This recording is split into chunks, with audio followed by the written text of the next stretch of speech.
Ladies and gentlemen, we welcome you all to the first panel discussion on the second day of Bangladesh Denim Expo. The panel discussion is on Beyond Apparel, Product Diversification as the Key to the Future Economy. To speak in this panel discussion, we have already among us Mr. Takar Esano, Managing Director YKK Bangladesh, Mr. Abu Mokles Alamgir Hussain, Director Expert Promotion Bureau EPB, Mr. Syed Saimul Haq, Managing Director Bahon Limited, Mr. Raisul Kabir, Founder and CEO Base Station 23, and Mr. Giovanni Beatrice, Owner Forward in Fashion. The panel discussion will be moderated by Mr. Jahidul Amin, Managing Director, Light Castle Partners. So requesting Mr. Jahidul Amin to kindly come on stage with all the panelists and us to kindly start the panel discussion. Requesting Mr. Jahidul Amin to take the stage, please.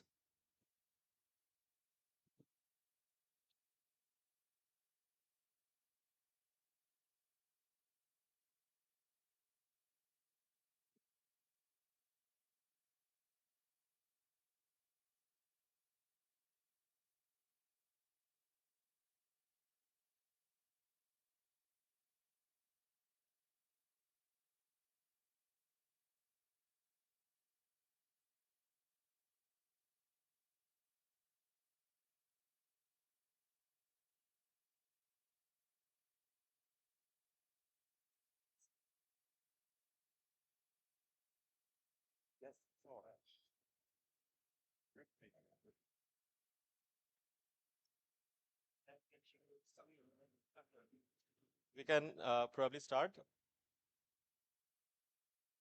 Good afternoon, everyone. Assalamu alaikum. Thank you for joining us for the panel discussion. We know it's raining cats and dogs outside. So thank you for being here despite the inclement weather. We have a very interesting panel today. Um, and we're quite glad to have industry leaders across different sectors. And we hope to learn a few things, at least a few things during our conversation.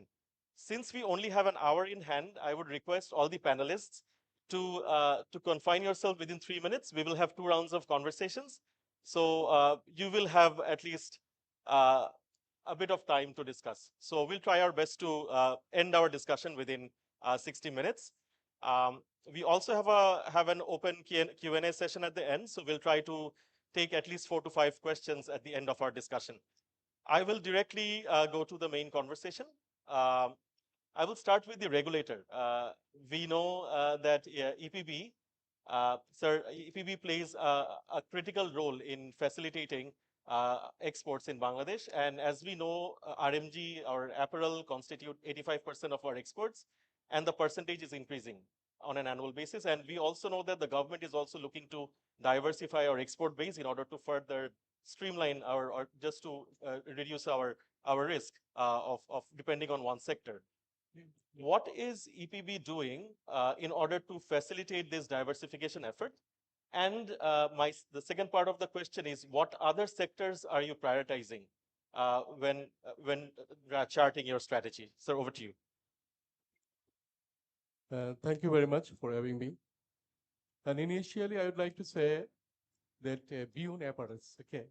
But we can see within apparel, there is a huge scope as well, okay.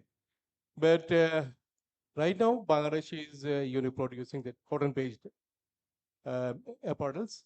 But in the world, the man-made fibers made apparel is dominating. That means 80% is dominating by these sectors. And EPP as well, beyond apparel, EPP is thinking inside the diversification inside the R&D sector. And this is why we are emphasizing textile and the man-made fibers as well. And this is the within the apparels. And beyond apparels, if you say, if I would like to say that from the point of view of EPB, that we are emphasizing right now leather goods, then agricultural products, jute and jute goods, light engineering, and right now, packaging industry, we are as well emphasizing to be as an potential export sector for our future export diversification. And for this, to make it happen, Export Promotion Bureau is already, undertaken a initiative that means one district, one product. Okay. And from the 41 districts, we have selected 8 products. And as well, we are trying to bring those sectors in our main export basket. And in addition to that, we are as well advocating, policy advocacy we are providing. And due to the advocacy of Export Promotion Bureau, you might know that by this time, NBR has already been issued a circular emphasizing 8 sectors. That means these 8 sectors is going to get support, bonded facilities support against the bank guarantee. Okay. And this is as well a very important, aspect for product diversification. And as well, EPB is already, made advocacy for the other sector. That means in our export sector, we'll see that we have uh, selected 15 products as special priority sectors and 19 products as special development sectors. And these sectors as well getting, you know, uh, 4 or 5 days back, Bangladesh Bank as well issued a circular that means 3,000 crore refinancing, export diversification refinancing scheme already been, uh, issued by the Bangladesh Bank. And it is as well made by the advocacy from the Export Promotion Bureau. And we are doing this type of activities for the export diversification. And you know as well that each year we pick one products with the assistance of Export Ministry of Commerce and Export Promotion Bureau. Each year we announce one product of the year. And this year, packaging and paper and packaging is the product of the year. And as well, we are trying to give uh, policy support as well as financial support to boost up the export of this paper and packaging industry. This is how EPB is right now working. In addition to that, EPB as well undertaken, from the beginning, since the inception of the Export Promotion Bureau, EPB has introduced NATP program, National Export Training Program. We build the capacity of the, entrepreneurs as well the new entrepreneurs so that they can go for the export and they can able to know the procedure, how to access to the export market and how to penetrate in the potential market for Bangladesh. This is how EPB is trying to. In addition to that, each year we are participating more than 46 fairs across the world, and we have selected say several potential sectors, and focusing those sectors we are participating say more than 40 or 46 fairs, and we are focusing USA as our main export markets, then European Union, Middle East we are focusing, African region, CS country, and the Latin America. This is how we are trying to market and product diversification beyond the apparel industry. Thank you. No, thank you for your interesting insights. And we'll have a follow-up conversation on how we are able to like diversify in different geographic regions. I will now move on to Mr. Samuel Huck, the managing director of Bahun. I know you are a serial entrepreneur. You have been involved in multiple businesses, and you have had a relationship with international players. Uh, you're also part of the tech ecosystem. My first part of the question is, how is the AI-driven revolution that we are experiencing being leveraged in Bangladesh? And the follow-up question is, how can Bangladeshi companies, manufacturers particularly, leverage this transformation in order to increase diversification and our competitive advantage? That's the first part of the question. The second part is, you're also quite informed about the geopolitical scenario in Bangladesh. So how are the current turmoil or the headwinds influencing the sector, and what needs to be done? I know I've asked a lot of questions, but unfortunately, you only have 4 minutes to answer them. Over to you. Thank you, Zahid bhai. If you would have asked the same question, let's say pre-October 2025, I could have come up with a very straightforward black and white answer.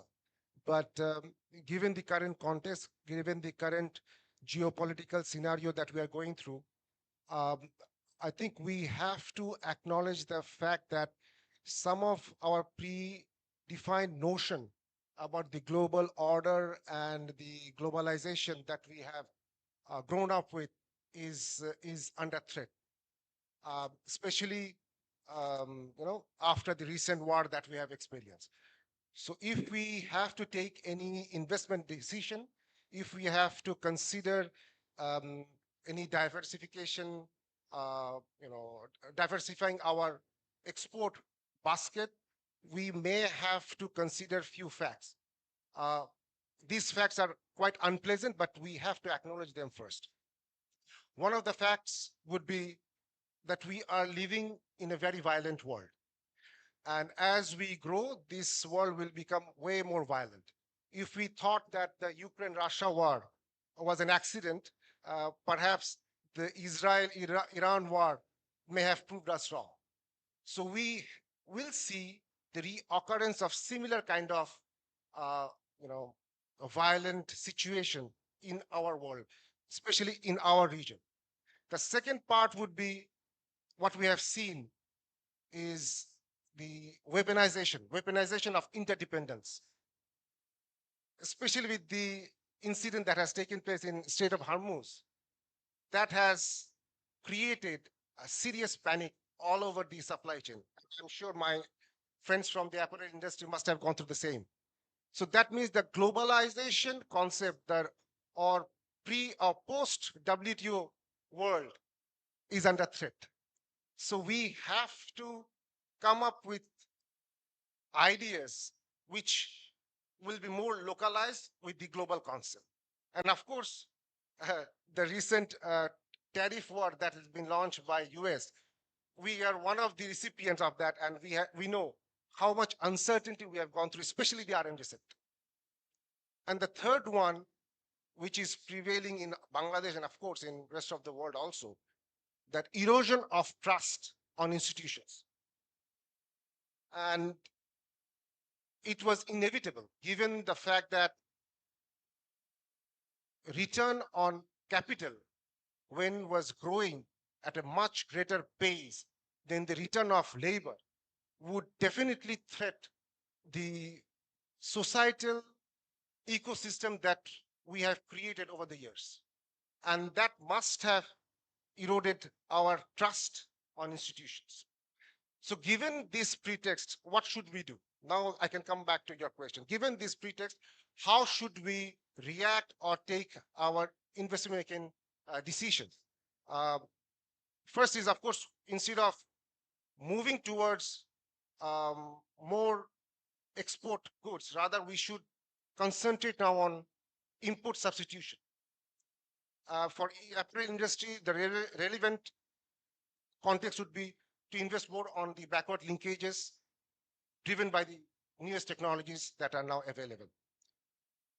Second would be we have to focus more on export of talent instead of export of cheap labor. When I say that, I'm trying to consider how we can have a fair share on, let's say, a $50 denim jeans. Currently, our share is only 10% or 15% out of. By contributing on the creative side, how can we climb up the ladder of the value chain and seek greater share of that uh, denim jeans?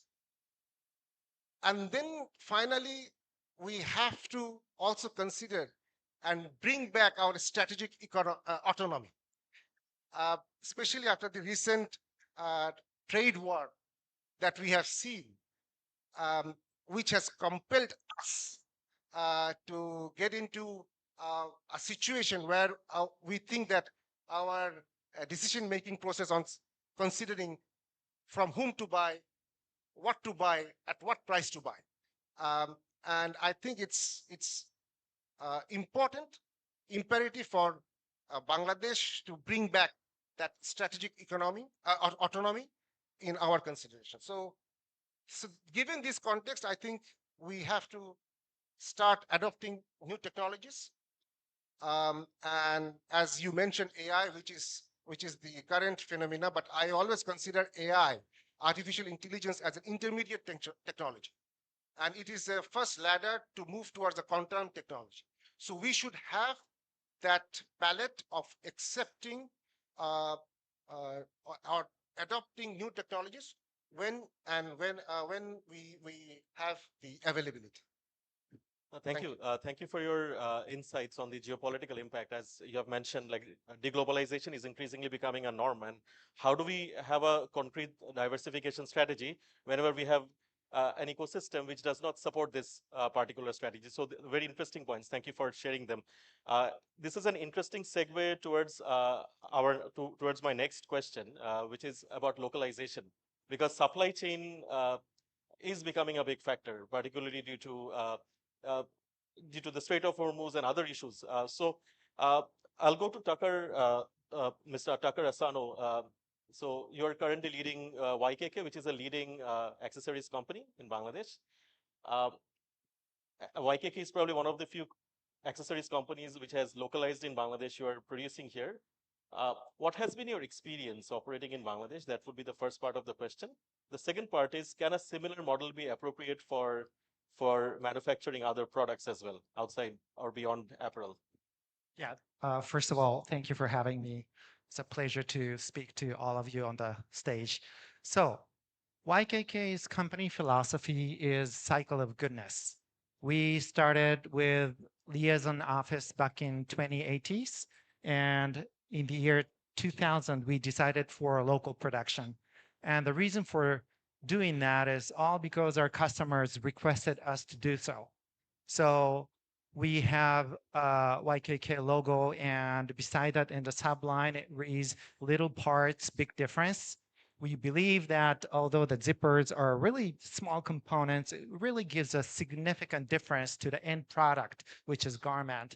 It can bring up the value of the garment, and hence our customers can make their garments more competitive. Now, what it takes localize the production and manage it successfully, it's not easy, to be honest. There are probably three key words to it. First is commitment and continuous investment. So in YKK Bangladesh, we actually invested in the past 25 years over 300 million US dollars in accumulation. And all this is because we need a first grade factory building, facilities in it, and also the machinery is mostly made in Japan. And we don't want to compromise on that. So I would say that the importance of investment is, you need to make commitment and don't compromise on the amount and the quality of the investment, because components production really needs a precision and investment for the machineries. The second point is global consistency for the quality. So YKK is committed to our customers. We always say that no matter where you produce our products, it's always coming with the same quality, the top-notch quality of YKK standards. So let's say whether you purchase a piece of zipper from YKK Japan, China, Vietnam, or Bangladesh, we see to it that the customer will get the same exact quality of zippers. And in order to make it happen, we get a lot of support from YKK Japan and also the overseas sister companies. So I think the key to this is that you have to maximize the capability that your group company on a global basis has, all right? Third point, last but not least, is human capital and skill development, okay? So I talked about machinery investment and all that, but after all, the real key is human, because after all, it's people who operate the machine and that they make the product in the end. So we have as many as 20 experienced Japanese engineers working in a factory, but their biggest mission is keep educating the local engineers and workers so that we can be sure that their level is up to YKK standard, and whatever products they make will be satisfactory products. So having said all that, whether our model can be applied to the other business or the industry, my answer is yes. Our model should be able to be applied to the other industry. I think the bottom line, what it takes most is the commitment to do a local production and the strong will to commit to the industry and also the country of Bangladesh, and the strong will to want to be a part of the growth of the whole industry in this country. And of course, the follow up and implementation that follows.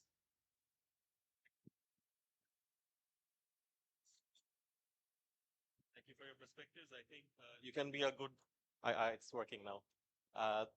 So YKK's example might also be an interesting case study for potential investors as well. And I think there is a lot we can learn from your example. I'll quickly move on to Raisul Bhai.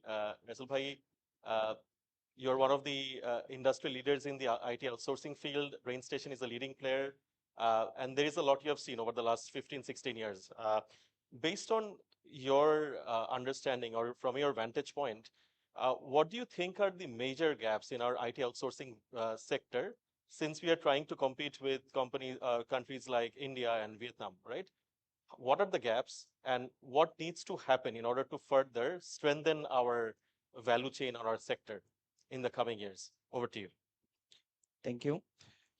So what we have seen is that so basically there are two gaps that we have found. One is the branding gap that we have.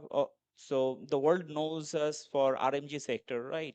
And world knows us for cheap labor, but the world does not know that we have great software companies. So we need to communicate the brand of Bangladesh for the software industry. So this is one of the biggest challenge that we have. So from government, from software companies, here for exporters, we need to communicate to the world and take a position. For example, if we think about Vietnam, they have taken a position for BPO. For India, they have taken a position for IT. And with the rise of AI, we can maybe take a position for AI services. That we are seeing that when the Western world and China are making great AI products, there are we need organizations who are implementing this AI services to the large organization and a small organization, mid-sized organization, create big impact in the business, because AI is a superpower, right? So enabling this superpower needs to we need to know about the implementation of this. So this branding and position we need to take. So there I would request EPB to take a position to help communicate to the world. For example, if we see that this year GITEX is being arranged in Kazakhstan. So Kazakhstan is taking a position by bringing in GITEX. And then there are different events. They are taking a brand position, taking a platinum sponsor position and stuff like that. That can create a branding position. So this is one challenge which is on the branding. And then there is the other challenge, which is the ambition of the IT companies, that we can also do that. We can also take a position and sell to the global market. And we have, to some extent, at Brain Station, we have proven this. For example, Brain Station is now 900 plus company with large revenue and selling globally for 20 years now.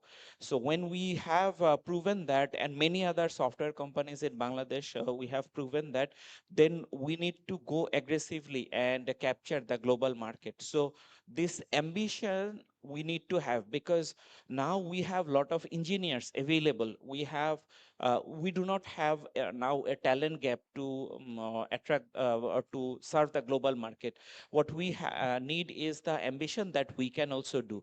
And I am very happy to see that many of the large organizations are now embracing this. Large group of companies are also embracing this. For example, Akij Group has created software company, and then other large organizations are also investing in IT and exports. So that is creating the impact. So this ambition we previously had a little bit of lacking, and that as this is becoming more possible, because I see that the talent is already there. Every year 30,000 computer graduates are graduating. um, we have a uh, we have a wrong assumption that AI um, is going to take away jobs. Yes, AI is going to take away jobs, but new kind of opportunities are also coming. So when we are embracing these new kind of opportunities, we should be able to capture the global market now. And AI is kind of a tectonic shift going on, a big I would say a big disruption. During this disruption, if we can enter the market aggressively, I think that we can win big time. So yeah, that is it. Thank you.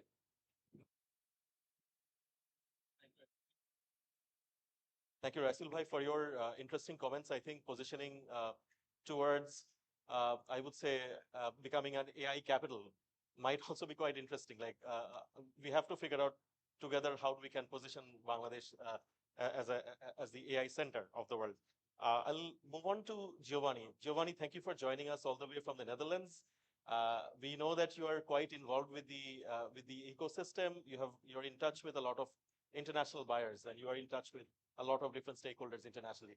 My question to you is, we know that Bangladesh is a frontier market, right?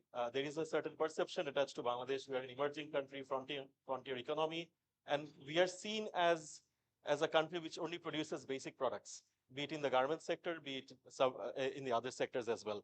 Have you seen any shift in perception among international stakeholders, particularly buyers, regarding Bangladesh over the last few years? That's for the first part of the question. The second part is, what needs to be done in order to improve our positioning in front of buyers within and outside apparel? Thank you. First, thank you, Mr. Mostovic Udin, for inviting me. Are buyers exploring Bangladesh as a multi-product sourcing destination? My answer is both yes and no. So more international buyers are exploring Bangladesh as a sourcing destination for a wider range of products. They recognize the progress the country has made in technology, sustainability, compliance, and manufacturing expertise. As a result, buyers are increasingly sourcing products such as outerwear, activewear, and even leather footwear from Bangladesh, not just basic garments and denim. However, many buyers still view Bangladesh through its traditional image.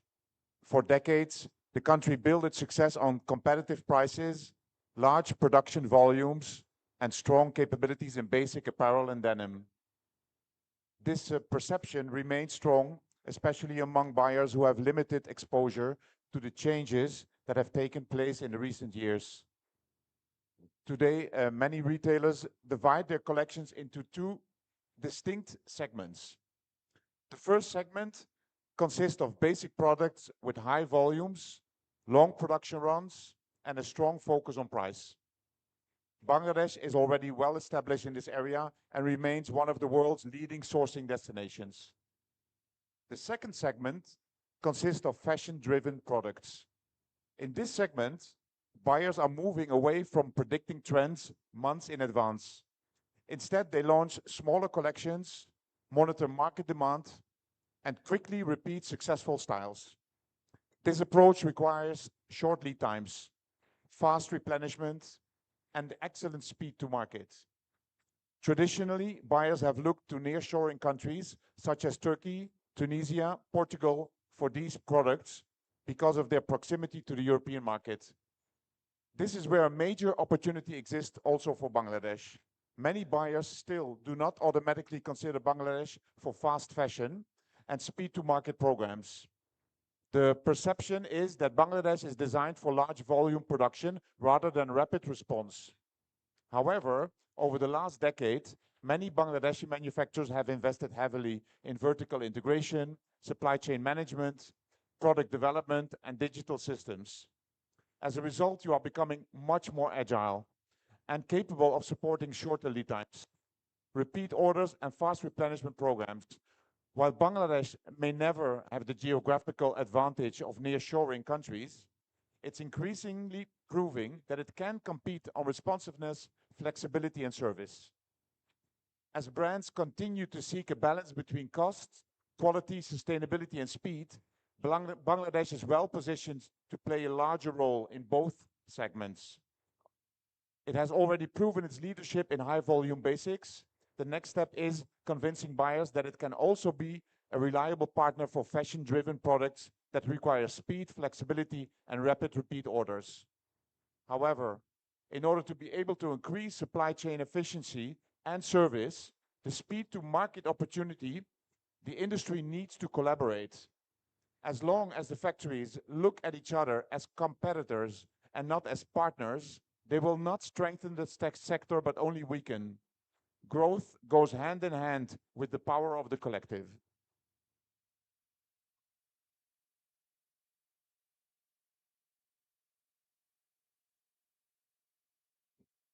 For your detailed answer. Really appreciate it. I'll move on to Mr. Alamgir. Sir, you already mentioned quite a lot of activities that EPB does in order to facilitate export and also in your effort to diversify our product portfolio. We had a follow-up question. I know that you already do, or EPB already hosts a lot of trade fairs across the world in different markets. But what else is EPB doing in order to further expand our export basket beyond our traditional markets like in North America and Europe? Over to you. Thank you very much for your question. You'll see that if we see the destinations, then we are exporting more than 202 export destinations. And as per the Aegis code, we are exporting more than 800 products. Okay. But even though you will see that our export is concentrated to USA, then if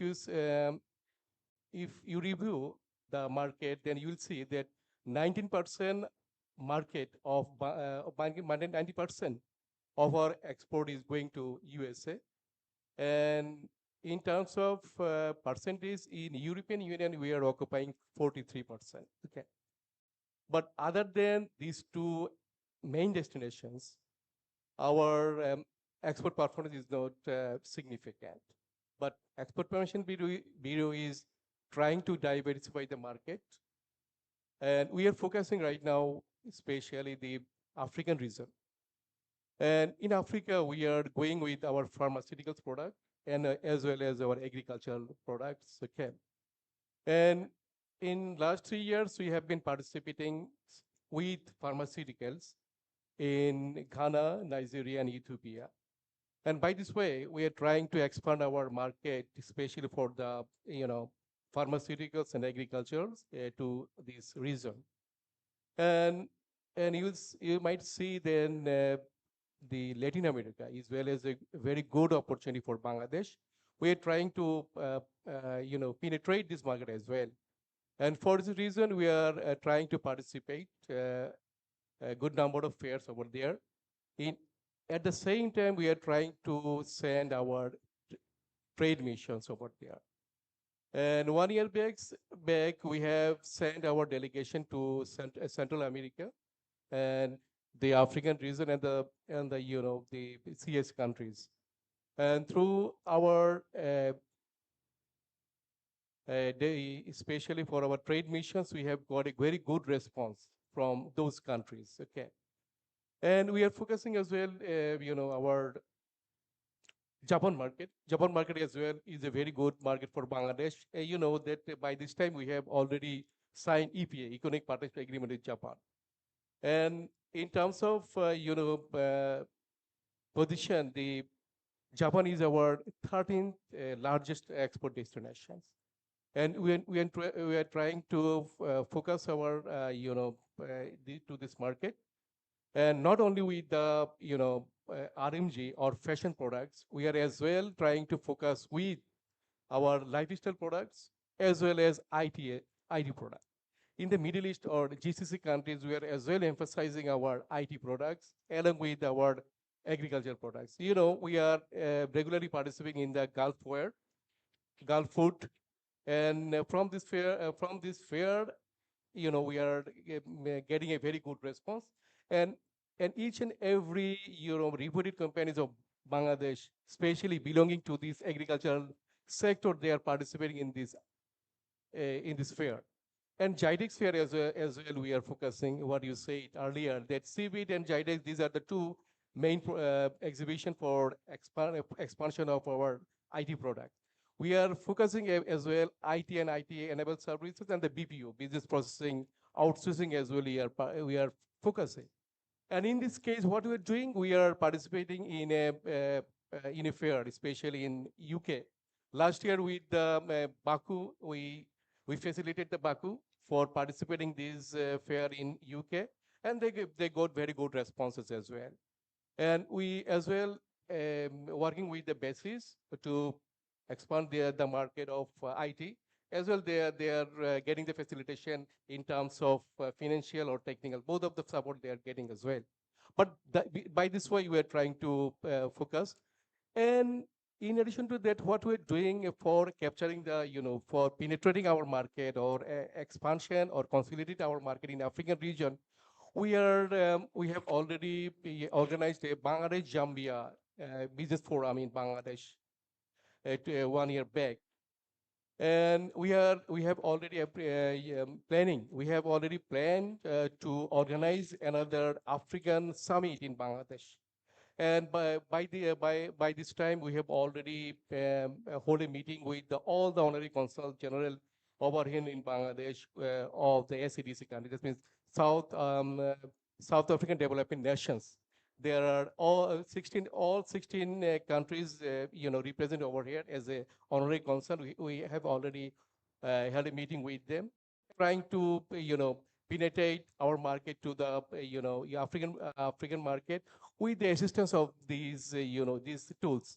In addition to that, we have already signed MOU with trade promotion organizations by this time, and with the Indonesian to penetrate in the especially ASEAN market, we have already signed MOU with Vitrade, with Vietnam Trade Promotion Organizations, Medtrade in Malaysia, and in Indonesia, National Trade Promotion Agencies. We are in the process right now. Within short time, we are going to sign with an MOU with as well with Indonesian Trade Promotion Organization. By this way, bilateral trade will be enhanced, as well as we are going to have their market intelligence support to penetrate market over there. This is how we are trying to, beyond our traditional market, beyond the, RMG, we are trying to focus on other potential products to diversify our market. Thank you. No, thank you. Thank you for your perspective. I wish we had more time to further deliberate on these very important issues. I'll quickly move on to Mr. Tucker Asado. Son, we are looking to diversify our export base. We are looking into leather and other ancillary sectors. Do you think our accessories industry is prepared to serve these emerging subsectors, particularly leather and other related sectors? Yes. So as I articulated, we have a huge production basis for a lot of production lineup for primarily apparel sector, as long as zippers and snap and button goes by YKK Bangladesh. So represented by us, we do already have pretty strong local production base for standard items, component items for apparel sector. When it comes to emerging categories of products like, let's say, bags, shoes, and all that, maybe the situation is a little different. They do have basic items, local supply base in case of zipper, like slider chain and standard zippers. But when it comes to special items, it's not the case. Like, let's say, special materials such as high performance fabric, uh, coated textiles, molded parts, and high shiny metal hardware, all that kind of stuff are primarily were reliant on the import from China and some other countries. So how are we going to make breakthrough?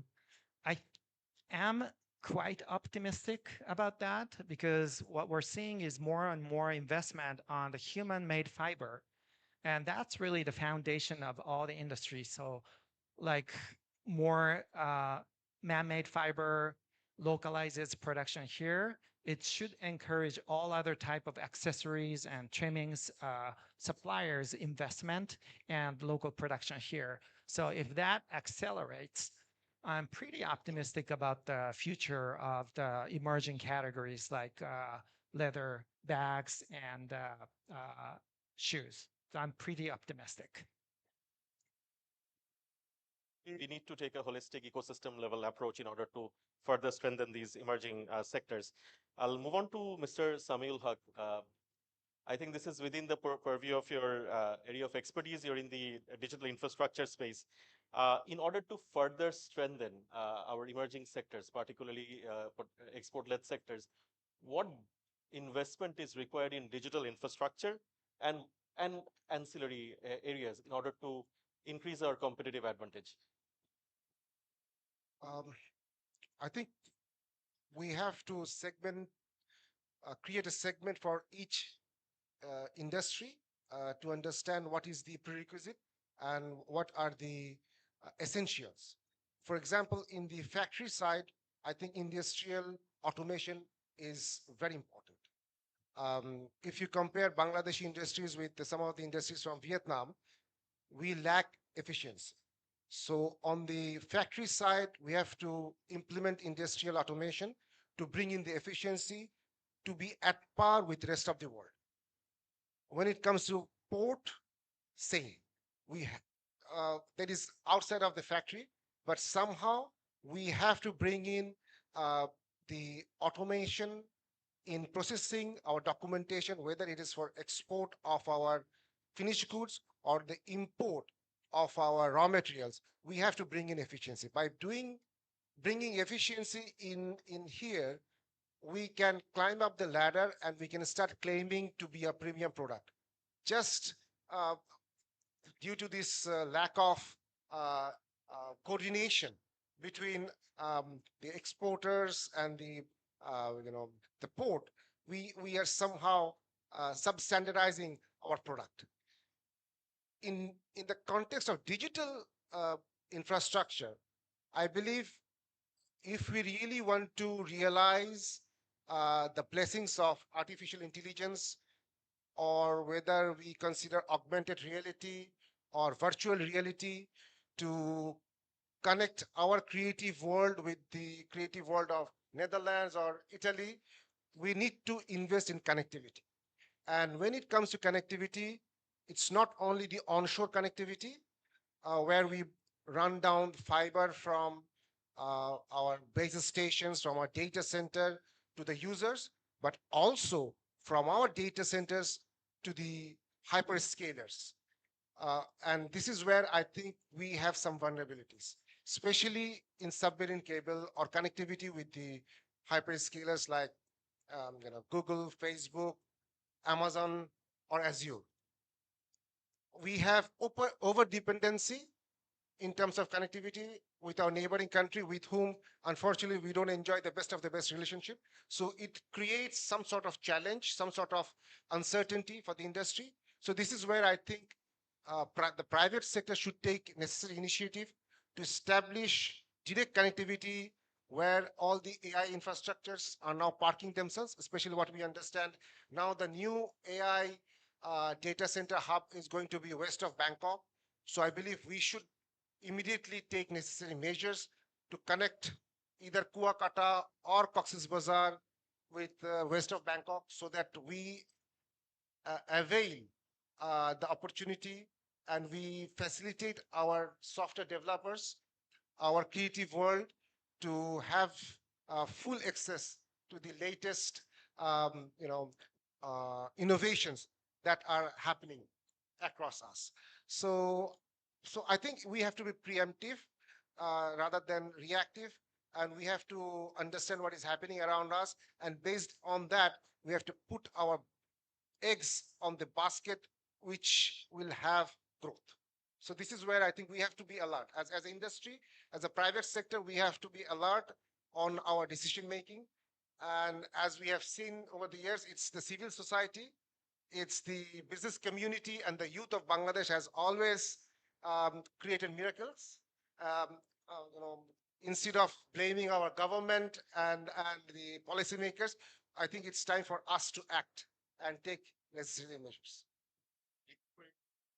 Your insights. I think these are very valuable, particularly because we are looking to increase our cost competitiveness, and technology, leveraging technology can be the easiest way of increasing our competitiveness, both at the organizational level and also at the infrastructural level as well. I'll move on to Rasul Bhai, Mr. Rasul Kabir. We see that a lot of local companies are adopting international technologies, platforms, and software solutions. We have a growing technology industries, but do you see a dissonance in this behavior? Do you see do you see that local companies are not giving adequate opportunities to tech companies? That is the first part of the question. The second part is what needs to happen to further increase our cost competitiveness so that we are able to capture the domestic market? Right. So uh, I think one of the most important thing is the trust. Trust as in when a Bangladeshi company, a Bangladeshi suppose large uh, a Bangladeshi large enterprise or bank when they want to buy a solution. Thank you. Thank you. So what we see is that when a large enterprise or a garments or a bank wants to buy a solution, they want to buy the solution from international company instead of a local company because of the lack of trust. So yes, some companies have had bad experience, suppose working with a less experienced company, but if proper reference checks are done, then I think that Bangladeshi companies are delivering excellence. So companies like ourselves has delivered large applications like City Touch or other banking applications where millions of users are using the application. So Bangladeshi companies have proven the capability. But it is not about choosing one over another, rather it is about collaboration. Like Said Samuel Bhai said, connecting with the hyperscalers, right? So uh, connecting solutions like Oracle solutions, AWS solutions, suppose SAP solutions by local companies like ourselves. When we combine, then we can bring the local knowledge, local capability, and the global capability together to serve the need. And it is already being done. We have, for example, for a French Bangladeshi company, we have migrated from SAP to Udo, and that has been done successfully. So when success stories like these are being created, then the market trust is shifting that yes, Bangladeshi companies are being able to deliver the global standard. So this trust building is a critical factor. And so I think other than the trust building for the local market, we need to have the price competitiveness, like you mentioned. So for the price competitiveness, we have to consider that there is low language barrier when we are delivering international solutions to the local market. With that, we can create more price competitiveness, as in when we are serving global market, then the engineer has to be really good in English. So, but when we are serving local market, then the price can potentially go little lower considering the language factor. So with this, I think that the market is already shifting, the trust is already shifting, the success, local lot of success are being created. And especially with the advancement of AI, Bangladeshi companies are adopting the power of AI. With this, what we are seeing is that a lot of more expensive solutions are now being available at lower cost due to the power of AI. AI is becoming a big democratizing factor.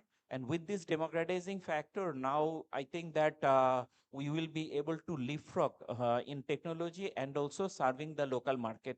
We are seeing the shift that solutions that local market previously did not seek before are now seeking, and that is creating more performance advancement.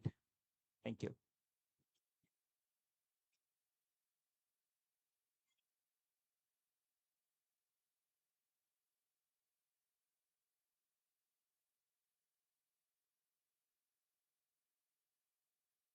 During your last round, but I wanted to hone in on the specifics of ways we can further strengthen our brand in front of buyers, be it in the apparel and also beyond apparel. What are the three, four core things that we need to do as a country? This can be an advice to the government. We have representative from EPB or from the industry as well, in order to further strengthen Bangladesh's brand as a sourcing destination. Over to you. Okay. Well, I believe that Bangladesh diversification challenge is now more a perception problem than a capability problem. When European buyers think about, for example, Italy, Turkey, Portugal, they think of quality, craftsmanship, design, and premium products. These countries have built a strong reputation over many years, and that image helps them to attract buyers looking for higher value products. Bangladesh faces a different challenge. For many first-time visitors, the first thing they notice are traffic, pollution, waste on the streets, and crowded cities. Whether fair or unfair, impressions influence how people think about the country.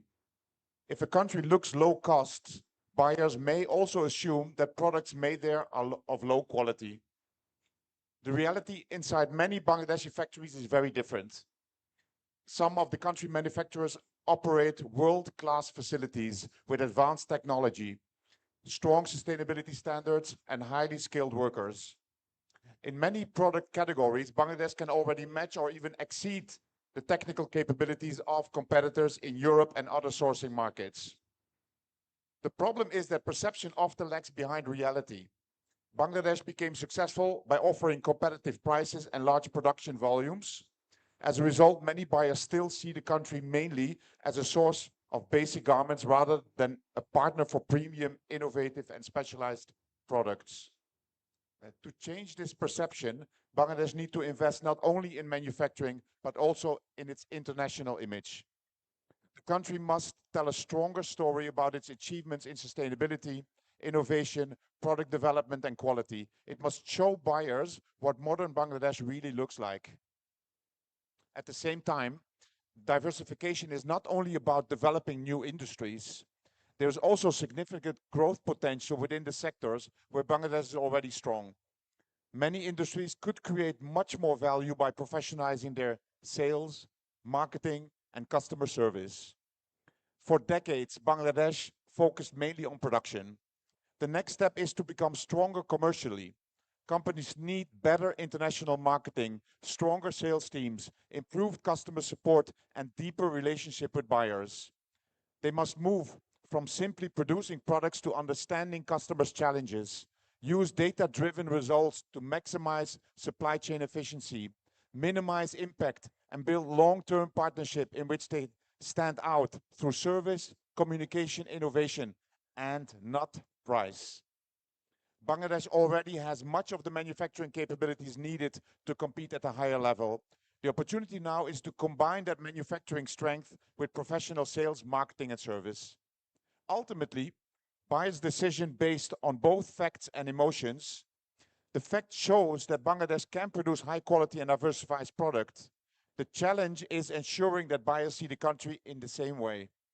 If Bangladesh can improve its international image while strengthening the commercial side of its industries, it can unlock significant growth, not only through diversification into new sectors, but also by creating more value in the sectors where it already excels today.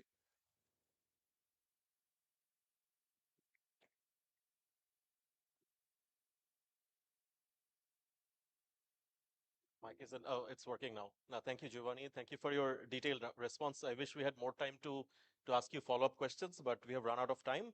I think the organizers would be showing a short video before we go for for the open floor or the Q&A session.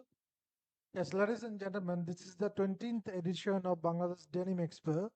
The expo started in 2014, so it's a quite a long journey. We're inviting you all to watch a short video on the journey of 12-year journey of Bangladesh Denim Expo.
Thank you for your attention. Over to Jahidul Amin Bhai.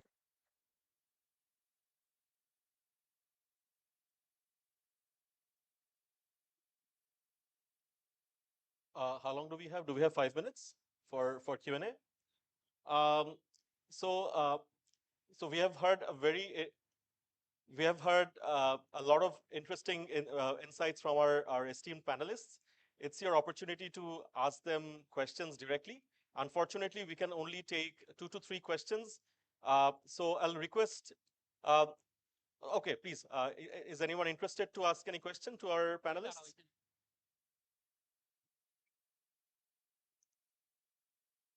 Any question from the floor?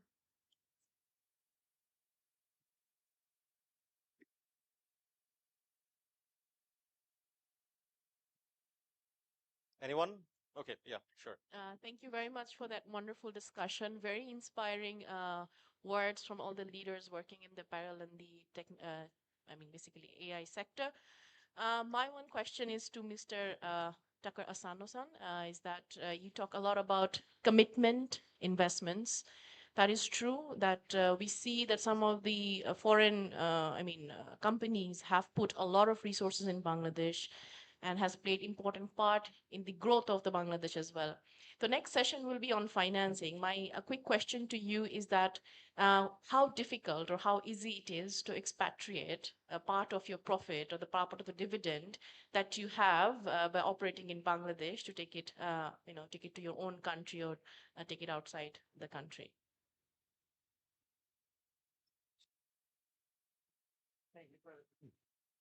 Thank you for the question. As a trim supplier, very honored that the first question was addressed to me.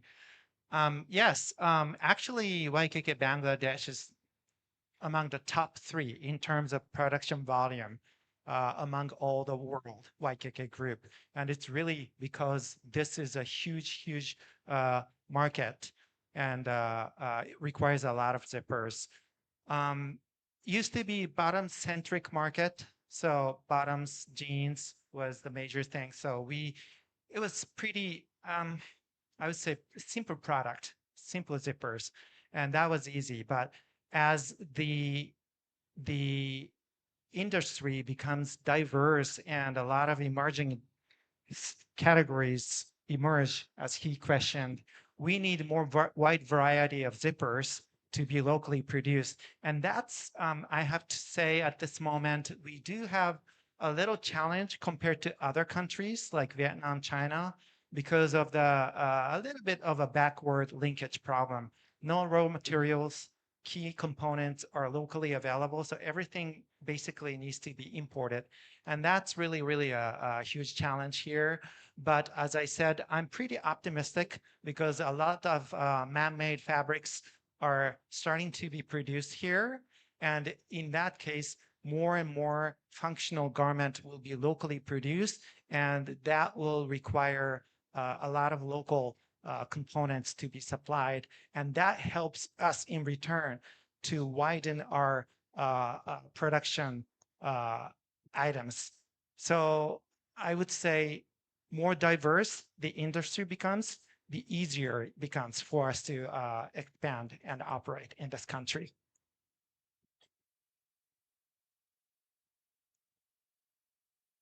Anyone else?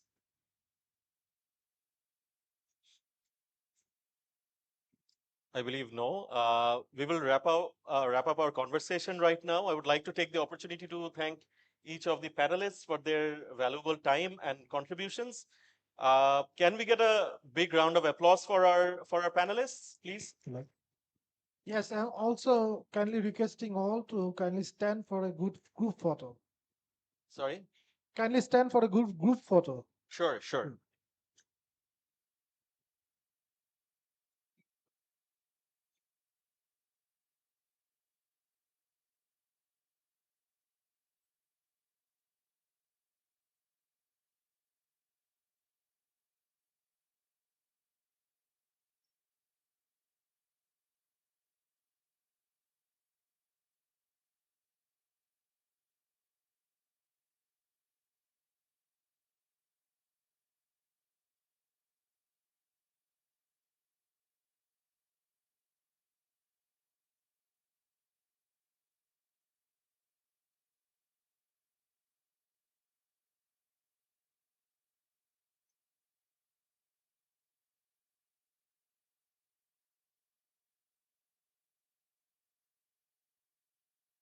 Thank you. Thank you all for your valuable time and insight. So we'll start our next panel discussion right away. Requesting the volunteers to kindly prepare the stage for the next panel discussion. Our next panel discussion is on financing the future, unlocking green and responsible investment in Bangladesh denim and apparel sector. So to speak in the panel discussion, we have a brilliant line of speakers. Uh, will be among us His Excellency Antonio S. Alessandro, Ambassador of Italy in Bangladesh. The Excellency will be joining us shortly, but we will start the panel discussion, and when he will come, he will join. We have already among us Dr. Famida Khanom, Additional Secretary, Ministry of Environment, Forest and Climate Change. We have among us Mr. Edwin Koekok, First Counselor and Team Leader for Green Inclusive Growth European Delegation in Bangladesh. We have among us Mr. Mohammad Sohail Sadat, Chairman Shinshin Group. Mr. Chaudhary Liaquat Ali, Director, Sustainable Finance Department, Bangladesh Bank. Mr. Ali Ashraf Khan, Sustainability and Value Chain Advisor, Embassy of Denmark in Dhaka. Ms. Mafruda Rahman, Country Strategy Manager, Bangladesh Resilient Water Accelerator. The panel discussion will be moderated by Ms. Tanzila Dilshad, Program Manager, Environment and Energy, EU Delegation in Bangladesh. Requesting Ms. Tanzila Dilshad to kindly comes to the stage with all the panelists.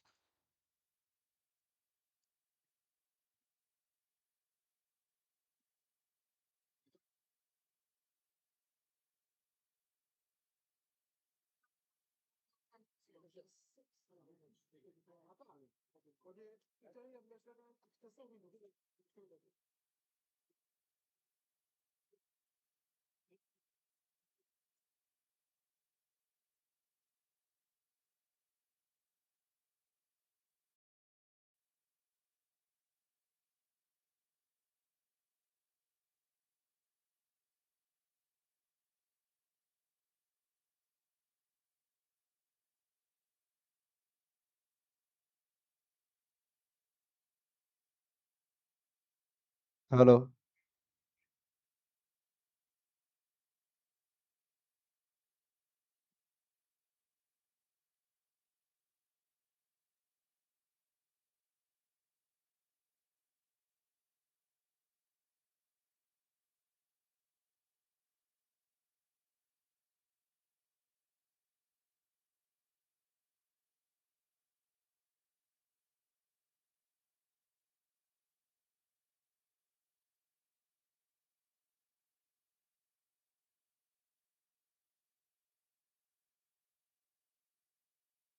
Good afternoon, everyone. This is a bit critical period, end of the day, and having your concentration for the next panel discussion. But I think you will be delighted because we are having esteemed panelists in this session, and this session is about financing the future, unlocking green and responsible investment in Bangladesh denim and apparel sector. I'd like to invite all of our panelists for this session. First of all, I would like to invite Mr. Since our ambassador of Italy in Bangladesh on the way, we will hopefully he will join in shortly. I'd like to invite Edwin Kuku, first counselor and team leader for Green Inclusive Growth, European Union delegation in Bangladesh.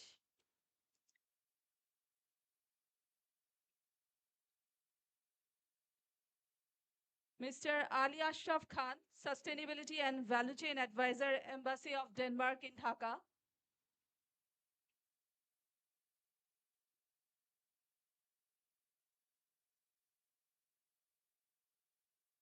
Mohammad Sohel Sadat, Chairman Shinshin Group.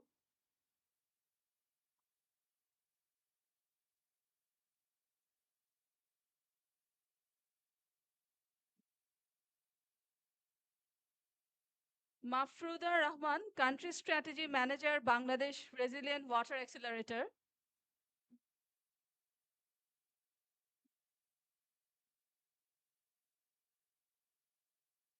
Dr. Fahmida Khanum, Additional Secretary, Environment Wing, Ministry of Environment, Forest and Climate Change.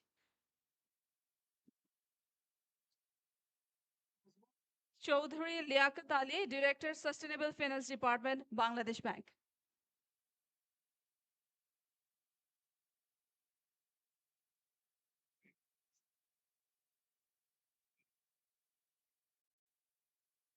So thank you so much. I welcome all of you to this panel discussion.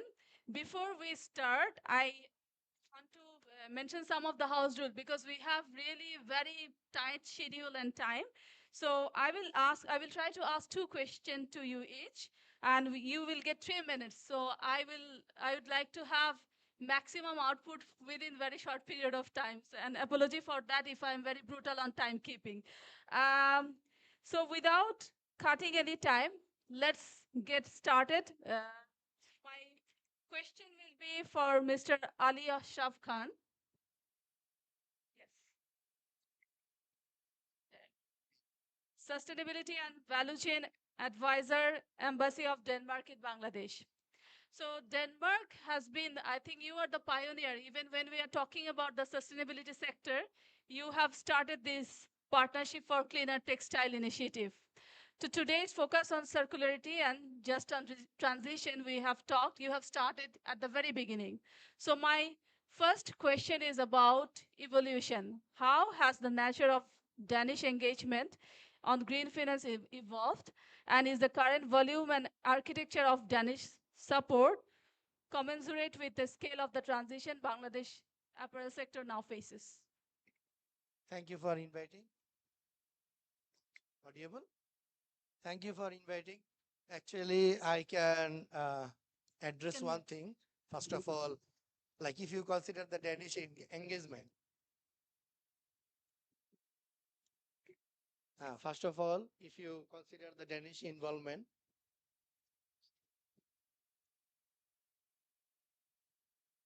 A bit higher. Maybe a bit higher. Maybe with a bit higher tone. Acha, so close. Okay. Hi. Okay. Thank you for inviting. So first of all, I can talk about the Danish involvement in Bangladesh. So we are involving with since long, like we have different engagement in Bangladesh. If you talk about that, we can take two, three segment of it. Like we have development assistance to Bangladesh, which is like highest after Tanzania, and we have different engagement with World Bank and ILO and some others. Also, we have government to government engagement where we are trying to focusing how Denmark and Bangladesh can involve, focusing on the bilateral relationship with Denmark and Bangladesh. And finally, we have different financial tool like Danida infrastructure finance. Then we have like some others tools what we are implementing in last couple of years. But nowadays, what we are focusing, like from aid to trade, like from like aid to business, actually, how we can engage different companies, different industry, and they can explore the different financial option. For example, Mr. Sadat is here. We did one piloting in his factory where Danida funded energy equipment. So how Bangladesh can move forward, they can involve the partnership with different agencies, different government association. And finally, if they want more engagement than the private finance and also now the Danida infrastructure finance and also Impact Fund Denmark is also available where Bangladesh can explore. But for this reason, Bangladesh need to fulfill some certain criteria, how they will move forward, the challenges, how they can in line with the world standard. So that they should focus on. Thank you. Thank you so much for your precise answer. Actually, with your answer, you are giving me the context for the second question regarding the, as you are mentioning about aid to trade.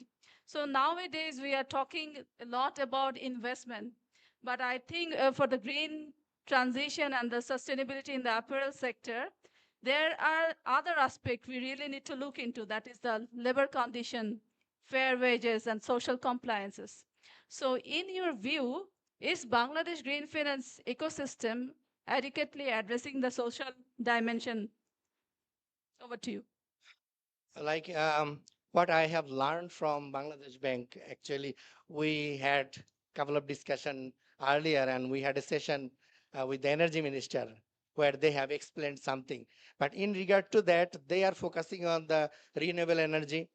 Like, for example, the factory need to be green. Like, for example, the LEED certified, how factory is green. But when it is focusing on the labor rights and others issue, maybe some new tools or some requirement can be focused from the institute, like factory should focus on the labor issue, because we need to consider the GSP plus and also the LDC graduation. So with this like solar panel or energy equipment, you have to consider the like involvement of the factory, how the labor rights, living wages, and others can be considered. So if we can fulfill that thing, like considering the DIFE, the Ministry of Labor and other organization, and along with Bangladesh Bank, if combinedly they can focus on like how the internal finance can be used and also the others finance which is available outside of Bangladesh, that can also be considered. Thank you so much. I think I would also like to give an input from our side because with Denmark and Netherlands together, we have these decent work activities where we work together, working for the labor condition in the RMG sectors and the textile sectors. Now, I really want to ask to my next panelist, Mr. Chaudhary Liaquat Ali, Director from the Sustainable Finance Department, Bangladesh Bank. So for Bangladesh Bank, green refinancing scheme for apparel is arguably the most ambitious central bank-led initiative because the sustainable finance policy that you have been developed. So my first question is about reach. So in your assessment, how effectively is the scheme reaching the factories that need it at most. I'm talking about the medium small enterprises, tier 2, tier 3 industry, who lack collateral, banking relationships, or even the documentation capacity. Thank you very much for the questions.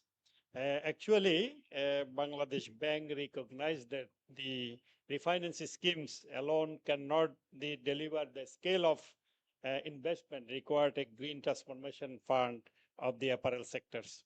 So to build the market appetite, Bangladesh Bank has been working on several fronts. Number one, to strengthen the policy and the regulatory framework. We already Bangladesh Bank has already introduced the sustainable finance policy for bank and finance company, and the environmental and social risk management guidelines for the banks and finance company. And also, we giving the lending quota to the bank and finance company. Every bank and finance company should disburse the 40% of the total disbursed loan as the sustainable finance, and 5% of the total disbursed loan should be the green finance. And number two is that we provide the incentives for encouraging the sustainable finance or to promoting the green finance for the banking sector. We introduced the sustainability rating for banks, and the name of the top sustainable bank we disclose in our website. That's why actually banks are willingly to extend the green finance and the sustainable finance. And third one is the we build the institutional capacity. Over the years, Bangladesh Bank actually has invested the significantly training awareness workshops for the bank people as well as the industry people. And we actually instructed to the bank and finance company to educate at least three borrowers regarding the sustainability, sustainable finance, green finance issue, and at least one person should extend the green finance to them. And fourth one is the improving the disclosure and the accountability. We given a guideline for bank and finance company to disclose their sustainability and the climate related financial disclosure. Actually, why we give this guidelines? Actually, for attracting the foreign investors in our country. That's why we instructed to the bank they must disclose their sustainability and the climate related financial disclosure.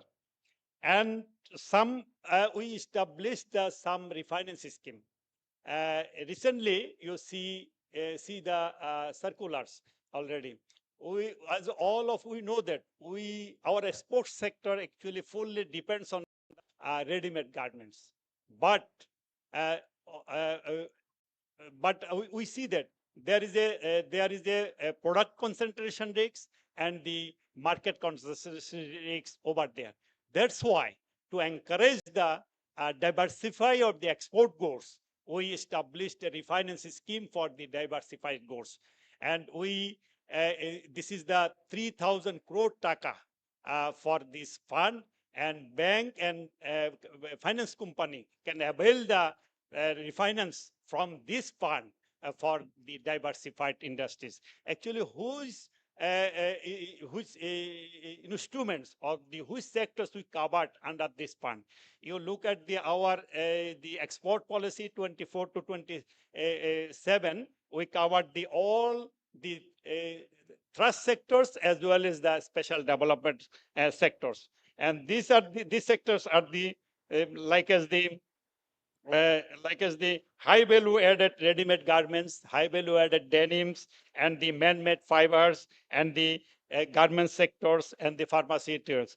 And these are the high priority sectors, and the special development sectors are the electric and electronics and the value added fields. So these are the actually Bangladesh Bank initiatives. And another refinance scheme actually was established under the Green Transformation Fund only for the local and the micro level enterprises. These schemes under amounting to taka 1,000 crore at a low cost, only the 2% interest will be charges to the bank and finance company, and 5% will be charges to the borrowers. So there is a very lucrative and the low cost fund for exploring or for the promoting the our sustainable finance as well as the export diversified finance. To So follow thank you very much. Yeah, to follow up with your question, I can see that you have, even with from EU side, with Bangladesh Bank, we have very lucrative concessional finance for apparel sector. So I think with the product you are explaining, these are very attractive for the apparel sector. But my question is, apart from this concessional financing, how Bangladesh Bank is helping commercial bank to, because without concessional financing, how they can move on? So in that aspect, how Bangladesh Bank is working with the commercial bank, maybe you can start with the commercial bank when they have to report their corporate reporting. From there, I would like to hear something from your side, very briefly. Actually, if you see our earlier circular, we are very much imposing some hurdle conditions for availing this sort of funds. But as per our sustainable finance policy, we always encouraging the bank and finance company to extend their financing, especially the green and sustainable finance at a lower cost. And as well as though the refinance scheme is not attractive solutions for the growth of the economics, as all of you know that any single money inject from the sustainable Bangladesh Bank, it creates the higher inflation. But for promoting for the we actually, our expectation is that our industry, especially the diversified export products, up to the level, then we actually up to the level we are establishing this sort of refinance scheme for the bank and finance company. But major challenges is that bank and finance company actually didn't shows their interest this sort of fund to this sector, because the spread of this fund, because we giving the low spread to the bank, only 3%. But if the bank and finance company uses their own fund, they get the high spread. But we are increasingly pressurize them to lower the cost. Either they extend their financing at a lower cost, and otherwise you avail our refinance scheme for the exporters. Thank you. Yeah, thank you so much. Now I turn to Mr. Edwin Kukuk, first counselor and team leader for Green Inclusive Development, EU delegation in Bangladesh. So Edwin, so EU Green Corporate Due Diligence Directive, and also many more. So with EU various policies, now Bangladesh has to cope up with all these policies and comply to have their business ongoing. My first question is about alignment to you. So how is the EU delegation working to ensure that these regulatory demands are accompanied by proportionate green finance and technical assistance for Bangladesh manufacturers? Okay, thank you. And thank you for having me here. Yes, first of all, I think it's good to explain that the EU sets these rules for sustainability reasons, but also we set these rules because otherwise each country sets their own sustainability rules. So by having one set of rules, it means that when you want to have access to the market, you need to meet the European standards. So it's in the interest also of the exporter.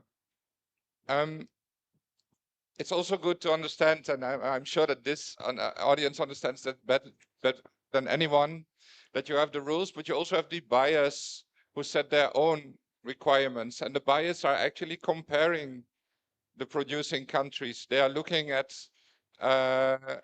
how labor rights are implemented.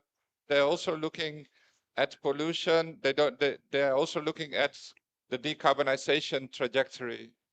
So, for example, we have seen presentations from H&M, which is looking into the decarbonization trajectory of all the uh, producing countries in this region. They look at how much are the factories electrified, what is the share of renewable energy in the energy mix, what kind of energy efficient machinery is being used in that country. So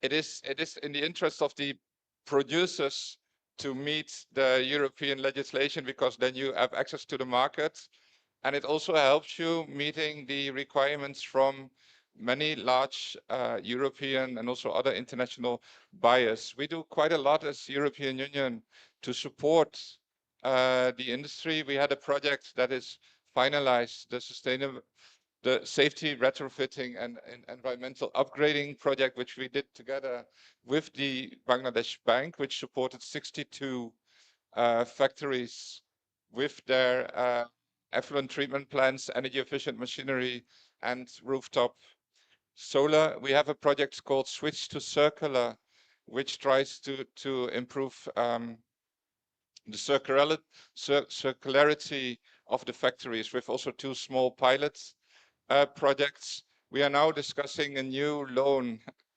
a large loan to invest in energy efficiency, renewable energy, and also circular economy in the private sector, and in particular the denim sector and the RMG sector would be a very important part of that new loan. I think I stop here. Yeah, I think second question, there will be a repetition of your first answers, but I would still like to question to you. How do you reconcile the pace of EU sustainability requirements with the investment timelines and capital constraints facing a mid-tier Bangladeshi denim factory today? Yes. So again, perhaps there's something more first, something more general. So as European Union, we are now more and more looking into how we can invest in Bangladesh in a way that it really supports Bangladesh, but also supports Europe. So we are looking for win-win situations, and we consider the RMG sector, the denim sector, as an important sector because it is one of the key suppliers to Europe, and our buyers are very much focusing on your country. So we are trying to find good ways of investing in the sector. So indeed, we are discussing a 300 million euros loan to invest in energy efficiency, renewable energy, and circular economy. At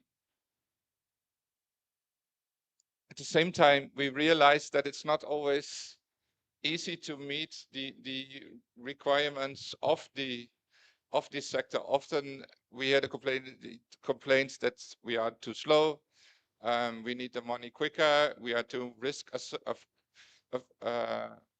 aversive.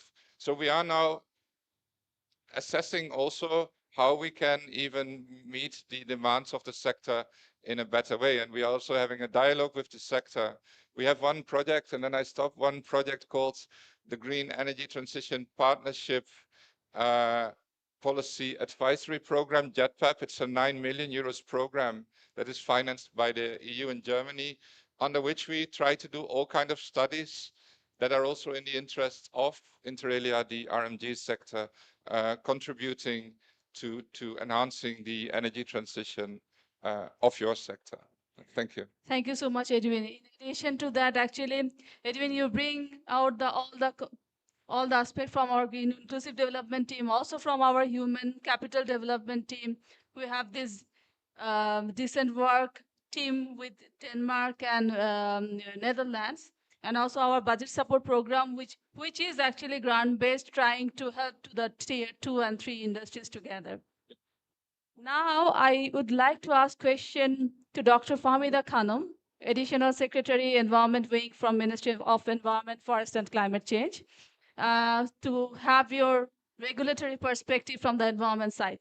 So Dr. Fahmida, the Ministry of Environment has been at the forefront of Bangladesh green industrial policy from ATP mandates to the recent National Adaptation Plan. My first question is about progress.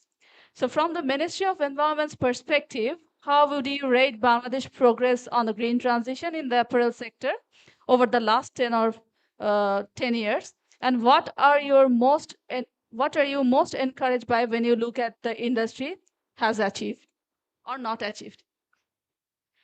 Thank you. First of all, thank you very much for inviting me here. If we look at the green transition part, if you look at the green transition part and the achievement of the apparel sector, definitely achievement is tremendous. I should say achievement is tremendous because it's leading globally. It's leading now. More than 250 plus LEED certified factories in Bangladesh. Definitely, it's leading. And uh, if you look at the environmental perspective, environmental governance, because of limited capacity, although Bangladesh has environmental governance has limited capacity, but the apparel sector, denim and apparel sector, I should say that garments, ready-made garment sector, because of the competition, global competition, and ESG criteria, I should say, they are leading and they are exceeding the basic criteria to be fulfilled by our national law. Exceeding those who are LEED certified, they are in fact exceeding, and that's the tremendous part of the garments and apparel sector. However, we have both the leading part. Among the apparel sector, we have medium industries and we have small industries as well in the apparel sector.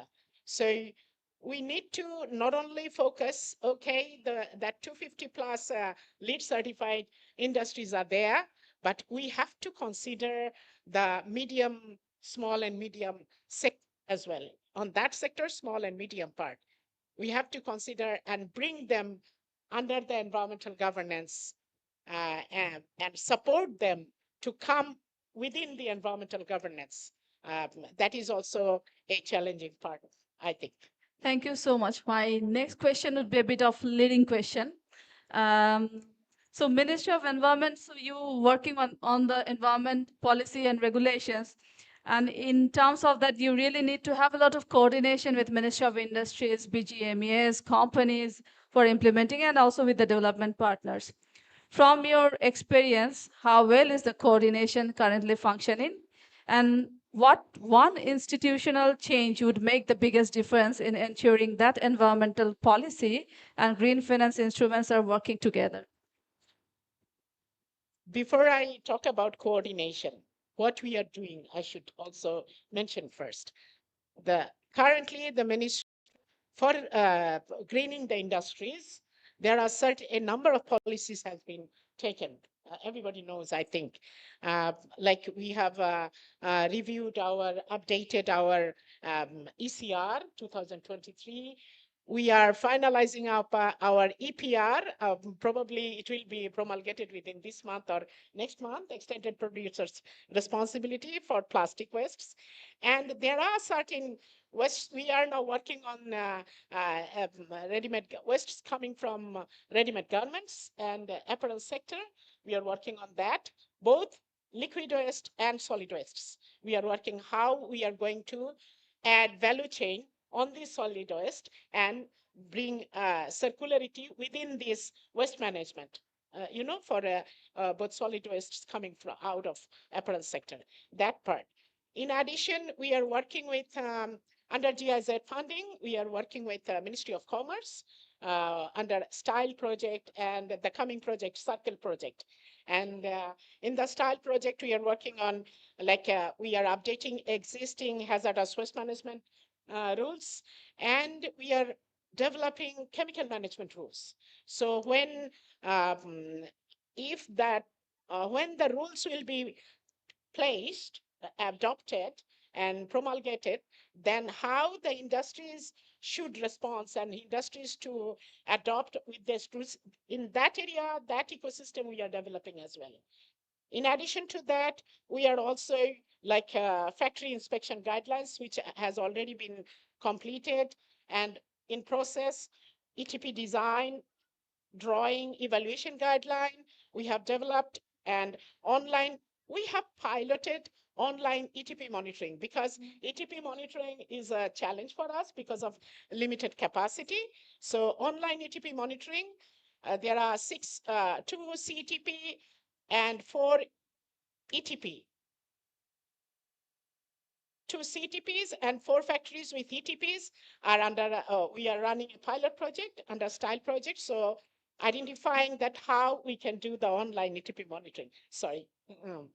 And we are also working with the Ministry of Commerce support. We are also working, the requirement for EU digital DPP, digital passport product, as well as other developing products. On that side, this is the environmental side we are talking. But however, when we talk about coordination, like financing, for coordination in financing, we are focusing on developing an endowment fund. Developing an endowment fund, we actually worked with World Bank to develop an endowment fund, through which endowment fund, the industry or apparel sector industry owners, they can apply for a soft loan and as an incentive, showing to all the required mandatory due diligence, environmental due diligence, they have to achieve under EU regulations. For that, for sourcing those grants, we are trying. In addition to that, as a ministry, as a focal for global framework on chemicals, we are also working with GFC Secretariat to get fund on a global harmonized system, GHS system. It have to be established in Bangladesh to ensure the occupational health and safety part, and as well as global environment facility. In that part, we are trying to work on that part. So here, regarding coordination, coming back to your question, sorry for taking more, coming back to your question, regarding coordination, we think that if we can go for an one-stop service, which is government is trying to establish under BIDA, in fact, one-stop service, an online due diligence support, online platform for due diligence, where Ministry of Commerce, Bangladesh Bank, like Bangladesh Bank wants to send loan, wants to give loan to certain factory, he can check the online platform whether he has certain, they have done the environmental due diligence. This is one way to coordinate with the ministries. Another way is making a high-level committee, a multi-stakeholder committee who will be where high-level committee, I should say, secretary or minister level, where there will be focal points from each ministry or organization where everybody will be responsible to say that why this has not been done. I think from a discussion that is also can be done. giving us idea about our CETP intervention. Maybe we have to have this coordination together to CETP to be mechanized. So maybe we'll do the follow-up with you later. Yes. Now my next question to our next panelist, Ms. Mafruda Rahman, Country Strategy Manager, Resilient Water Accelerator. So water is arguably the most underappreciated dimension. I think I would say most, not underappreciated, most appreciated dimension of apparel sustainability. And denim manufacturing in particular is notoriously water intensive, from fiber production to dyeing and finishing. My first question is about risk. So from the Resilient Water Accelerator's perspective, how acute is the water risk facing Bangladesh denim sector? And are manufacturers and the government treating it with the urgency it deserves? Thank you very much for that wonderful question, and thank you very much for having me today.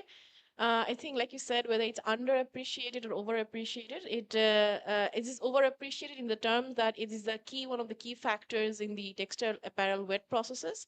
So denim being cotton based and it has several wet processes, definitely water is one of the key inputs of the production. In that way, it's appreciated, but underappreciated when it comes to be considered as sustainable development and, of course, in terms of investments. Are we taking the proper investments, taking the proper measures to reduce our risk related to water access? Now, um, often people say that, what is the water risk in Bangladesh? We are a delta country, a riverine country. We have sufficient amount of water. Why do we really need to have to think about the water? But if you look into the trend related with the impacts of the climate change, increasing heat, extensive runoff of the water rather than infiltration, the underground water is going down by almost 2 to 3 meters every year, which means that our extraction has been much more higher than that of the infiltration. And that's the ground reality for the industrial sector as well, who are highly dependent. It's not only about the apparel, denim, or textile. It's all those industries who are dependent on the water. They're at the brink of severe risks, specifically in the next 10 years. We believe that there will be significant amount of risk related with access to quality water and on-time water. So some of the experts are also saying Bangladesh will face water-related crisis related with potable drinking water and also for industrial production. Now, coming to the fact that what kind of risk are we talking about? It's more of like a creeping systemic risk that economist says, right? So for energy crisis, the impacts, the reactions are more instant. People feel that my cost of production is going up. I need to do something about the energy. But when it comes to the water, it's a very silently disturbing thing that's going on at the back of the your entire ecosystem. It silently becomes so devastating after a threshold that it creates significant impact. I mean, significantly severe impact, unlike energy, because you can import energy. How would you import water? If you're talking about a water infrastructure as an alternative source of water, not underground, then you're talking about significant amount of investment. So that kind of shock is something we'll really need to plan. We should start planning on right now. Regarding the question that how the manufacturing industries are responding to these risks, I think some of the leading factories, specifically the representative from Chinchin Group on my left, they are doing a lot on the water. Some of the leading factories are also doing a lot on the water, investing in technologies like ZLD, zero liquid discharge, which hardly has any business case, but they're still exploring the opportunities, because eventually it will be and operational risks for this factory. It will be about business continuity rather than just ESG and compliance. So these are happening, but industry-wide adoption, if I may have to say, it is not that significant. You know, that like Madam has already mentioned that what about the medium and the small factories, how compliant they are, or how serious they are when it comes to these kind of interventions. I would say they're significantly unaware, and a lot of capacity building technical assistance needs to flow on that area. In terms of the government interventions, I think it has been significantly, I mean, Department of Environment, Ministry has done a lot of work regarding developing policy and rules related with groundwater usage. But now it's time to really think on how to convert this policy and rules into bankable investment related with, you know, water technology. So we really have to think about how to mobilize finance to make those policy rules a reality for the apparel sector. That would be my exactly my next question. So in terms of, because it is in the intersection of climate resilience and investment mobilization. So in practical terms, what does it take to unlock private and development finance specifically for water efficiency and water resilience projects within Bangladesh apparel supply chain? And where does the current financing architecture fall most critically short? I think it mostly depends on 5 major factors. That's including starting, like I said, building the capacity for having a technical bankable project pipeline. So if I go to a financial institution, say, hey, I want to invest in water, give me some concessional money. Of course, they will not be interested in doing so. You need to have data, you need to have results related with how much water you're saving, what will be the outcomes in terms of reducing your discharge, how competitive you will be in the global markets. All these things needs to be assessed when you are developing these kind of proposals. Only then the financiers believe, okay, this might give you some kind of a return in the long term. Secondly, you need to look into packaging some of this technology, ETP, ZLD, membrane, water efficiency in the production. Don't look it in silos, make it in the package, and then calculate the outcomes. It will be much more, appealing in terms of capex, opex return, payback period for the financiers and for yourself as well. Thirdly, a lot of the de-risking needs to be done when it comes to the water, because as you know, water is not priced here in Bangladesh. So hardly a lot of the investors don't see a business case in terms of investing in water, but they are business case when you look into energy savings, chemical savings, and also your, the benefits that you get in terms of meeting the KPIs of the brand. So they are business case. What you really need to do, what you really need to have some development financial institutions or the national entities de-risk those investments. Could be in terms of viability gap funding, long-term concessional funding, technical assistance, but not use this concessionality to subsidize everything, but rather to help those early adopters who want to take that risk and then come into this water related investments. And eventually when you showcase some of the positive business cases, other, local financial institutions will also crowd in. Thirdly, it's very important to make sure that there's a brand alignment when we're talking about investments like this. Brands will keep on pushing you to meet those water targets instantly at a very short period of time.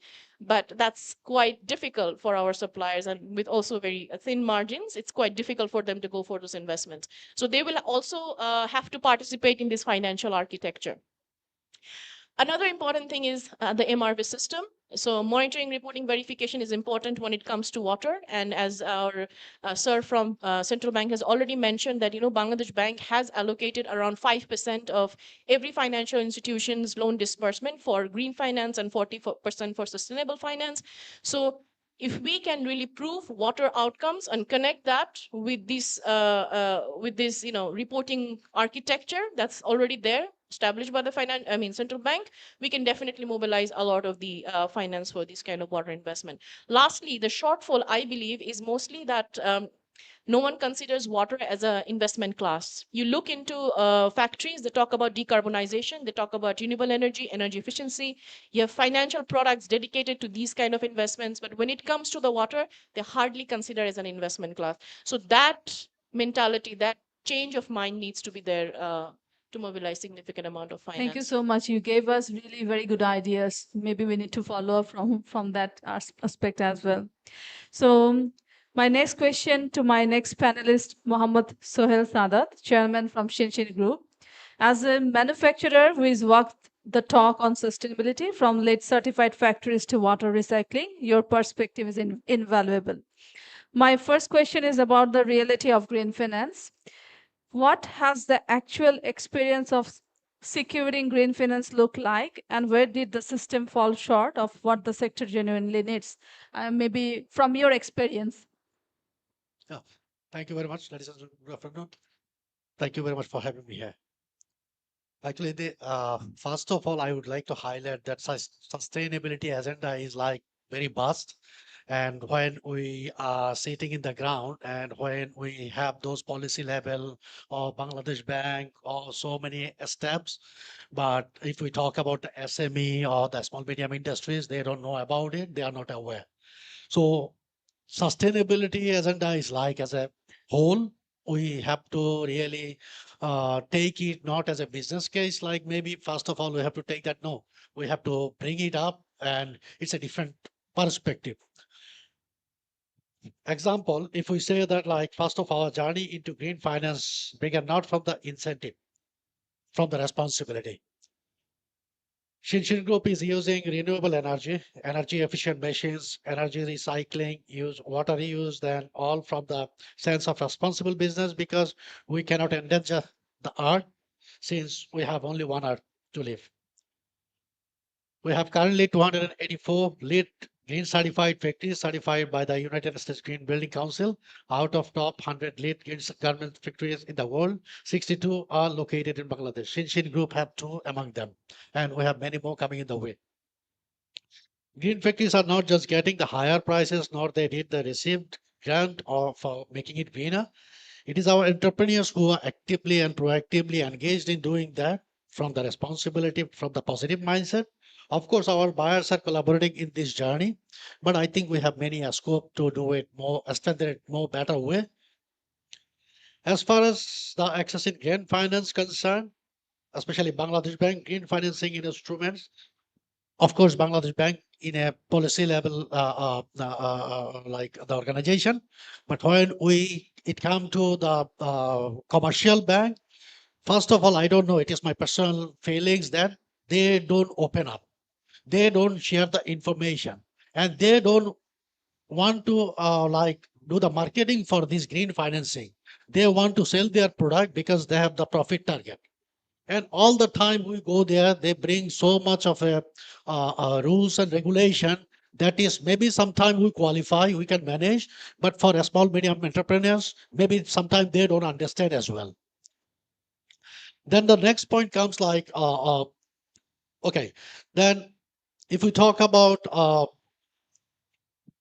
bringing them on board, like maybe we can set some rules. Example, for our case, one of the building we made late certified, and based on the understanding with the bank that they are going to finance, but later on for some reason they didn't disburse as of today, 2 years passed and we will never get this loan. Today also I had a discussion that under the new circular that I'm going to get this money or not, but they are saying that we will look into it. For me it's like more of a like they have the profit target, they have to achieve those, and they try to avoid, and they don't want to open, they don't want to explain much about it. That is my experience. And if we talk about like thank you very much. Like if I talk about some other stakeholders, I think awareness is very important. Like a lot of European Union is working, Danish embassy is working, UK is working. So everybody, all the state environment team is working. I think if we can coordinate effectively, first of all, aware the people that what it is about, and if we can make it, sometimes bank have the NPL problem. That is nothing to do with us, but we don't qualify because my bank is that, and I have only one financial institute. If they have got this non-performing loan problem, they don't qualify for this loan. And end of the day, we don't qualify. We don't get the finance. So in that context, my suggestion is we have to really look into the greater perspective that how we can build up the awareness. That is most important. Most of the people in the small medium sector, they don't understand, even they don't know. Forget about, I think, financing. First of all, what is the sustainability? What are the scope? And second point is making it simpler. Like as Bangladesh Bank is the regulatory board, maybe bank is having problem because bank, of course, in the medium, like they have to maybe handle the situation or handle the finance, but they have nothing to do with their NPL, or they have nothing to do with anything else. So if we can apply to our commercial bank at the same time, if we can notify Bangladesh Bank that we have applied for this, so that some kind of connectivity will help bank to look into it, that no, we cannot ignore. Simply we cannot ignore because they need more profit margin. So I think that is my specific suggestion in that context, that awareness and making the finance much more easier in a practical way, so that a small medium industries can qualify, they can enjoy the facilities. Thank you very much. Thank you so much. From your perspective, actually, I really want to mention here about our safety environmental retrofitting project with Bangladesh Bank. The idea you are giving now, we have already practiced it with Bangladesh Bank through the awareness and the technical assistance program, and we supported 62 RMG factories to access the finance loan. And I think this is a message for Bangladesh Bank as well, how we can replicate this kind of model, because this project is completed, maybe with next intervention with all of your facilities, how RMG factories can access this. We really have to look into that direction. My second question is about from the buyer's perspective. In your experience, how aligned our buyers' sustainability demands with their willingness to share the financial burden of the green transition with their supplier? Thank you very much. Let me put it in a little bit more of a simple and a straight way, that most of the cases alignment is weak. Like yes, a customer have their own sustainability agenda, maybe they are working in a greater way, but when it comes to our end, then maybe the coordination level, expectation level is not being transmitted efficiently, or maybe they are transmitted, but when we get the job done, we take it to them. Then the next part, like kind of appreciation or kind of some kind of incentive, we don't see it much. So I see that from the brand perspective, if we talk about the sustainability, those who we undertake, we are working a lot, we're working hard for achieving those goals. I think they can bring some kind of incentive to the manufacturer so that we get inspired and we can take it forward further. And like especially the communication ESGS, ESG score, then audit requirements, payment terms, that subsidy really translates into shared financial responsibility. As a manufacturer, we are expected to invest in lead certified infrastructure or renewable energy, chemical management, worker welfare program, all of which carry real costs. Yet the price per garment we receive has not moved in proportion to those investments. Nevertheless, there are exceptions worth acknowledging. Some buyers, particularly those with credible board level sustainability commitments, have engaged in more meaningful conversations around the green premiums. They are supporting their sustainable suppliers with long term sourcing agreement. That is very important. When we talk about we are investing, we are working very hard, and then we bring it to the next level. We need some kind of commitment from the customers that, okay, certain example, maybe business continuation, 3 years commitment. Yes, we understand the difficulties they have. Maybe the business drops ups and down. Yes, we all understand their difficulties as well. But if we have the continuation of the business when we invest, we undertake, then it is much more comfortable. It will be much more inspiring, and I think it will be much more meaningful. Thank you very much. Thank you so much, and thank you so much to my panelists because you are very much on time with the panel discussion, and I really appreciate it. Now we have 5 minutes of time to do a Q&A. So I would really request to ask only the question, and please mention to whom you want to ask question.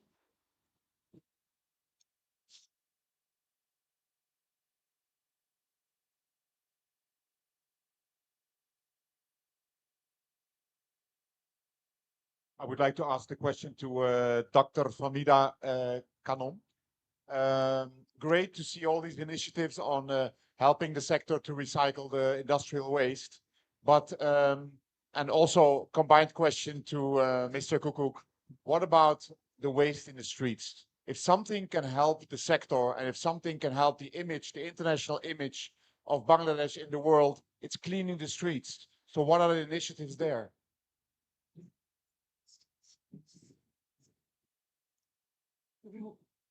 Maybe if you can. How about There was your question, if I can understand, is what is the status of the waste in the streets? no, so you have all kinds of initiatives that are focused on recycling the waste that is created by the industry.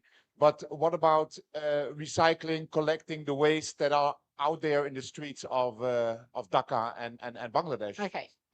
The first thing is this ministry, the management, waste management of the solid waste management of city corporations, Paurashabhas, are the responsibility of the local government division.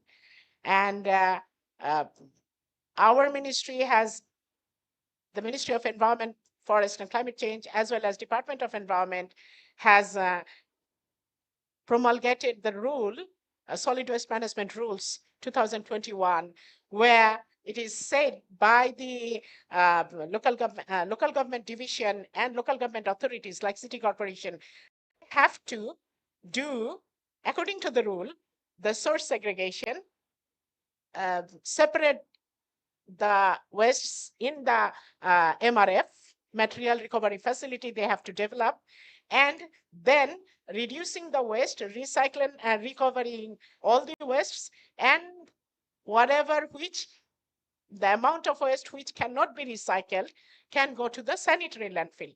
That's the rule, like other international countries. So why I should ask the city corporation and local government division and Paurashabhas cannot work or are not working? On behalf of the city corporation, if I say, because when I ask, because we are the regulatory body, we even find city corporation, we find Amin Bajar and Matuail also from the Department of Environment that we fined them for polluting the streets and everything. But when we went there, we said another government institution, we asked, because of the planning, you know, the urban population growth, it was massive between within the 80s and 90s, unplanned development of the city corporation area as well as the Purasabhas. They didn't the planning wasn't there. And even our Department of Planning, like UDD has been developed few years ago. So they have to do the regional planning. That because of that planning is not there, so they didn't keep space for landfills, sanitary landfills. They don't have plan for sewage treatment plants. So now what they are doing, because we put the pressure when the rule in 2021 is promulgated, December 2021, now we are putting pressure. Give us the plan. Give us the plan, what you are going to do, how you are going to manage these wastes. And,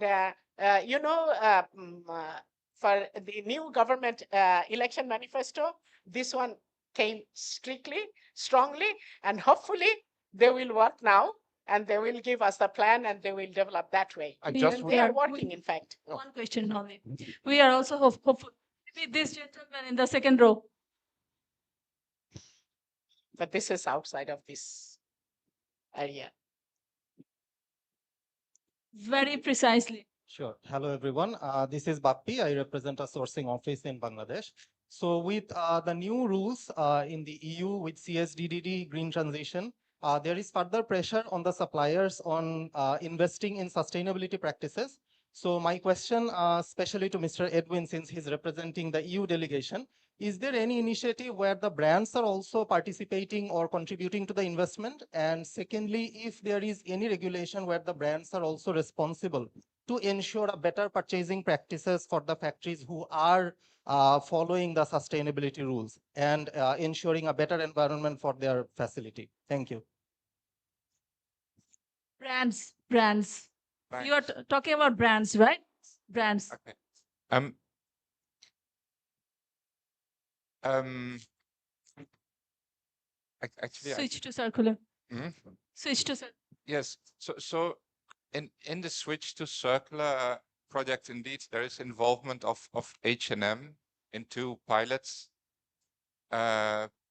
projects. We also we try to involve the brands now more. I spoke earlier about this. We call it GetPep projects. We try to involve them now more in our work. At the same time, and I know this doesn't sound popular, what I'm saying, I always hear in Bangladesh, the buyers should also pay part of the cost. But to be frank, they are comparing. So they have their requirements. They want to green, but they are looking at what is there in the market. What can countries provide? So I think they want to help. That there's also an MOU between H&M and PRAN with the involvement of IFC to help increasing the use of renewable energy. But for me, it's a little bit too easy to say the buyers should pay. They are looking at, they want to green the sector, but they also want to make money, and they are comparing what is out there. So they are comparing Bangladesh with India, with Vietnam, with Indonesia, and I think Bangladesh is doing quite well in the area of safety now and also environment. But decarbonization is actually an issue. It's difficult for you to electrify because the grid is not ready for electrification. And even if you would electrify, the share of renewable energy is very, very low. And yes, so this is what I can reply. Thank you so much, Edwin. I would love to hear some question, but I am really with a very limited timeline. But I would really like to request you, because here Denmark is here, EU is here, because there are some initiatives ongoing. So please keep searching for that initiatives which will help you to have some support for your own factories or intervention. We have this, our people from regulatory aspects. Actually, we want to have a follow-up with Bangladesh Bank because we are planning something with related to investment. We maybe will get back to you on that. And from the practicing side, from the company's perspective, you really gave us a very good idea for our next intervention. We will really look into that direction as well. Thank you so much to our wonderful panelists and the audience. And maybe this is the time for photos, right? Yes. Yep. If you please come forward.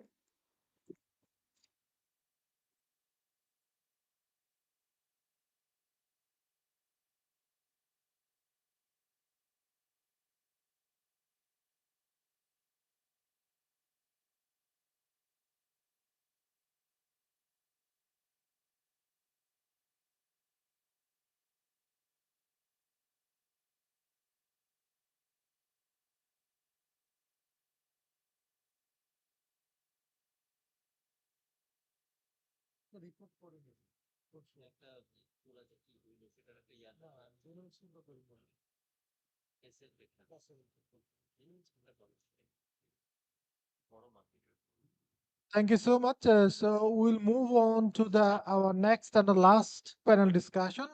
Very interesting and important topic. So the panel discussion is actually being organized by Better Work Bangladesh. So I'm requesting Ms. Alena Tensi, Program Manager, Better Work Bangladesh, to kindly start the panel discussion. Will take some minutes to actually make the stage prepared. So requesting the volunteers to ready the stage within a few minutes. Also, bring up the podium on the stage. So within few minutes, we'll be starting the panel discussion.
Hello, hello.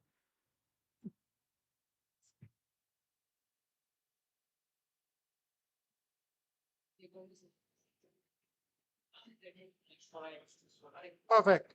I think a stage is ready. So thank you. So floor is now to Miss Alena Tensi, Program Manager, Better Work Bangladesh, to kindly carry on the panel discussions. Thank you.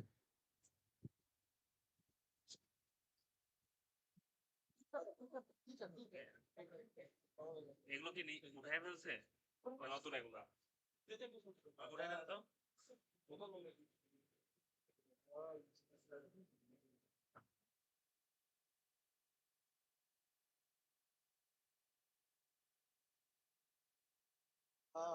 Check করা আছে, সব check করা আছে।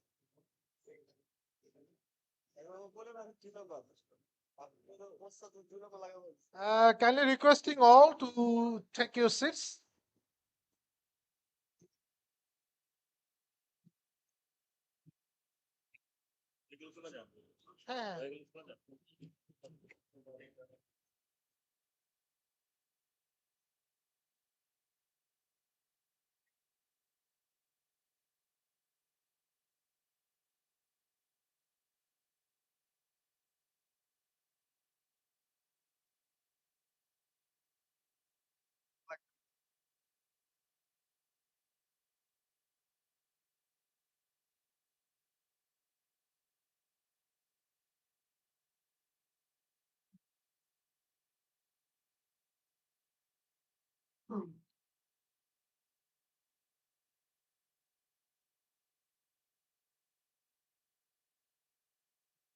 Thank you. We can start the panel discussion. So requesting all of you to kindly take your seats, please.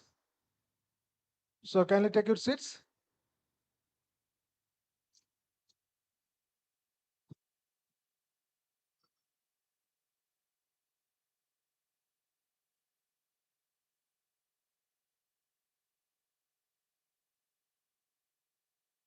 Hello আসসালামু আলাইকুম good afternoon সবাই যদি kindly আমরা একটু সিট নিয়ে নেই so we can start the panel now it's very interesting I hope everybody can be here for this পেছনে যারা আছি আমরা যদি একটু সিট নিয়ে নেই thank you so much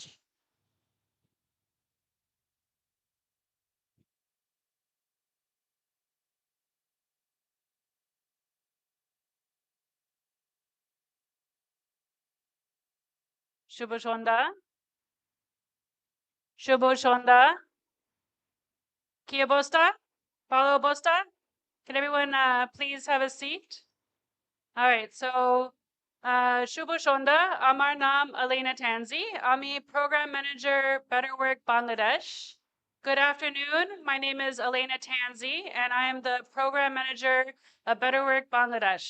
First, I want to acknowledge our esteemed guests, Honorable Mr. Mohammed Abdus Samad Azad, the Joint Secretary, Labor Ring, Ministry of Labor and Employment, and the Director General of the Department of Labor. He got off a flight and came straight here, and so I really appreciate him. He saved my day. And then my other savior for the day is Mr. A.N.M. Saifuddin, the director of the Bangladesh Garment and Manufacturers and Exporters Association. He is with us, and then he will catch a flight and then head out. So I really appreciate that we caught everyone between their busy schedules. And then Mr. Mababul Alam Chowdhury, I don't know where he's sitting. If you can come to the front, have a seat, sir. The executive director of Masco Group and from Bangladesh. And I also see a few of our brands in the audience. So I really appreciate seeing all of you and your support. And none of this would be possible without our friends Mustafiz and Omar. I really would like everyone could give them a round of applause because this is a massive event, super popular. And ever since my photo has been on the program, I've been getting messages from people all around the world. So it's been very fun for me also to see how far my photo can travel. So first, I think all of us know Bangladesh has achieved incredible milestones in safety, labor law reform, and green manufacturing. Also, Bangladesh is the first Asian country to ratify all 11 ILO fundamental conventions and the first in South Asia to ratify ILO Convention 190, which addresses harassment in the workplace. Bangladesh also hosts one of the largest concentration of LEED certified factories. So everyone, if you could please give a round of applause for the accomplishments of Bangladesh. That doesn't sound like Bangladesh. There's not enough proud Bangladeshis.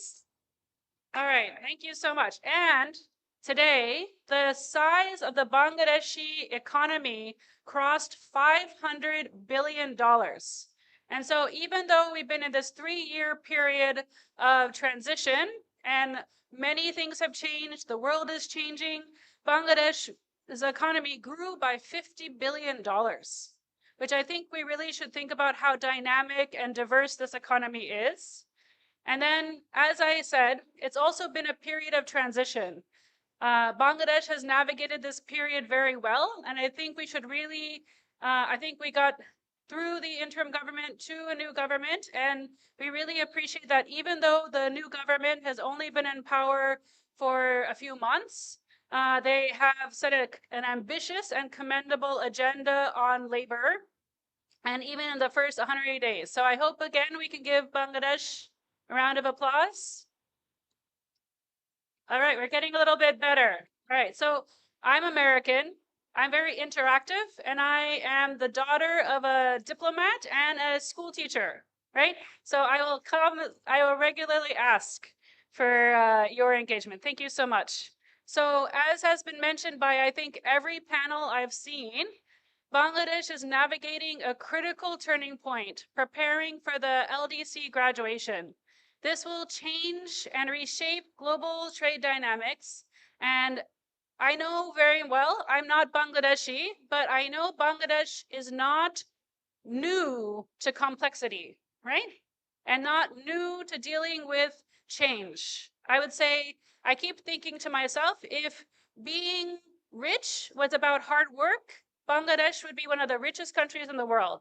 People work very hard. They navigate a lot of different changes every day, many more than I think I could manage.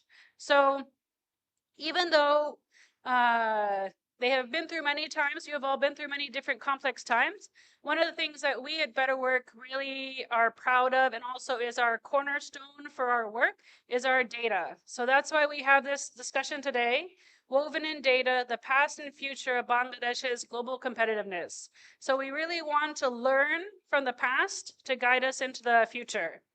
So I know there's a lot of complexity to navigate, the potential loss of preferential market access, intensifying global due diligence requirements. I've heard that also in every single panel. Climate-related disruptions, which is also a focus of this conference, and geopolitical uncertainty. And international regulation, brands, and customer expectations are rising, and navigating that is not easy. So as mentioned, Bangladesh has made important progress, but today we want to think about how can we move beyond just compliance, right, into becoming a trusted sourcing ecosystem that can compete and succeed in the next decade of Bangladesh's story. So our data, as my colleague Samira will show in a few minutes, shows that compliance drives international success. That's not because it's fun to take a test, right? It's not fun to do an audit. It's because information and regularly confirmed information builds trust, right? People have this change over time. And our factories that we partner with show a 55% higher export revenue and a 50% higher export revenue volume compared to their peers.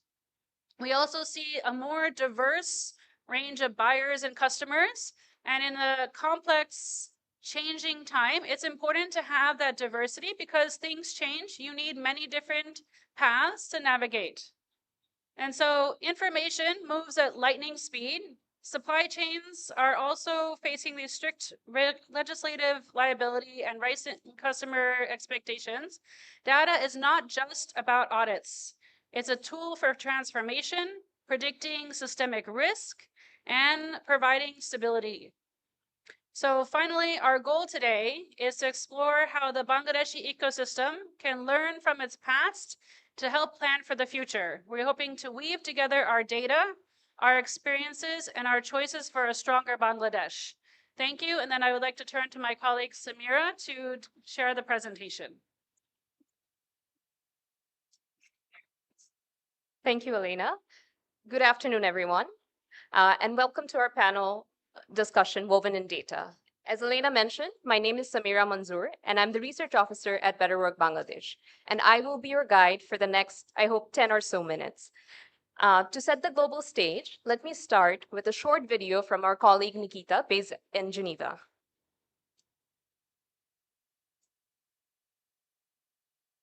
Hi, I'm Nikita Grabermeyer, Technical Officer on the Research and Impact team at Better Work Global. For more than 20 years, Better Work, an initiative of the ILO and International Finance Corporation, has worked with factory managers and workers, governments, social partners, and global brands to improve working conditions and competitiveness in the global apparel industry. Today, we operate in 11 countries, reaching more than 2,000 factories and over 3 million workers. Our work begins at the factory level through assessments of compliance with national labor law and the principles of international labor standards, and through advisory services, training, and peer learning. Factory managers and worker representatives work together to identify challenges and drive continuous improvement. But as you know, factories do not operate in a vacuum. Working conditions are shaped not only by what happens inside factories, but also by market pressures, buyer practices, and the wider national policy environment. And this is why we also work at sectoral, national, and global levels to help address the systemic barriers to decent work. At the heart of all this work is our data. Every assessment and factory interaction generates information that helps us identify challenges, track progress, and target support where it's needed most. Findings are shared with factories, brands, and other stakeholders to promote improvement, accountability, and transparency. But data alone is not enough. To turn data into actionable evidence, we work with leading researchers and academic institutions that analyze it independently and rigorously. Together, we have built one of the richest evidence bases on labor compliance in global supply chains. And the findings are clear. The better work model works. Workers earn more while working fewer excessive hours. Workplaces become safer and more stable, and stronger worker management dialogue and effective collective bargaining are associated with better compliance outcomes. Importantly, better working conditions and better business performance go hand in hand, helping factories become more productive, more competitive, and more resilient thanks to stronger business relationships and commercial terms with buyers. Understanding long-term impact is only part of the story. We also need to understand what factories are experiencing right now. And this is why we have expanded our data toolbox with rapid insight instruments designed to capture factory perspectives and experiences in near real time. During recent periods of uncertainty, including the introduction of new US tariffs and the crisis in the Middle East, our factory pulse tracker surveys helped us quickly understand how factories were responding to these shocks and provide timely evidence to inform dialogue and action. Finally, none of this work would be possible without strong partnerships.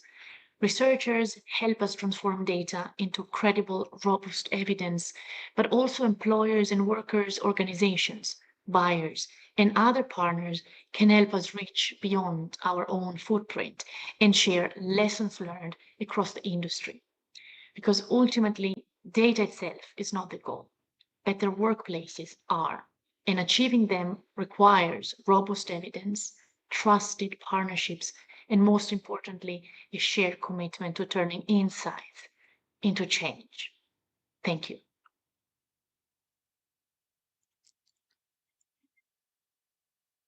Okay, so Nikita has walked us through the global picture of our program and how we operate across multiple countries. If you look at the map here, you can see that Bangladesh is our biggest country program in terms of workers. Today, there are 501 factories enrolled in Better Work Bangladesh who employ nearly 1.48 million workers. And this number really speaks to Bangladesh's weight in the global garment industry.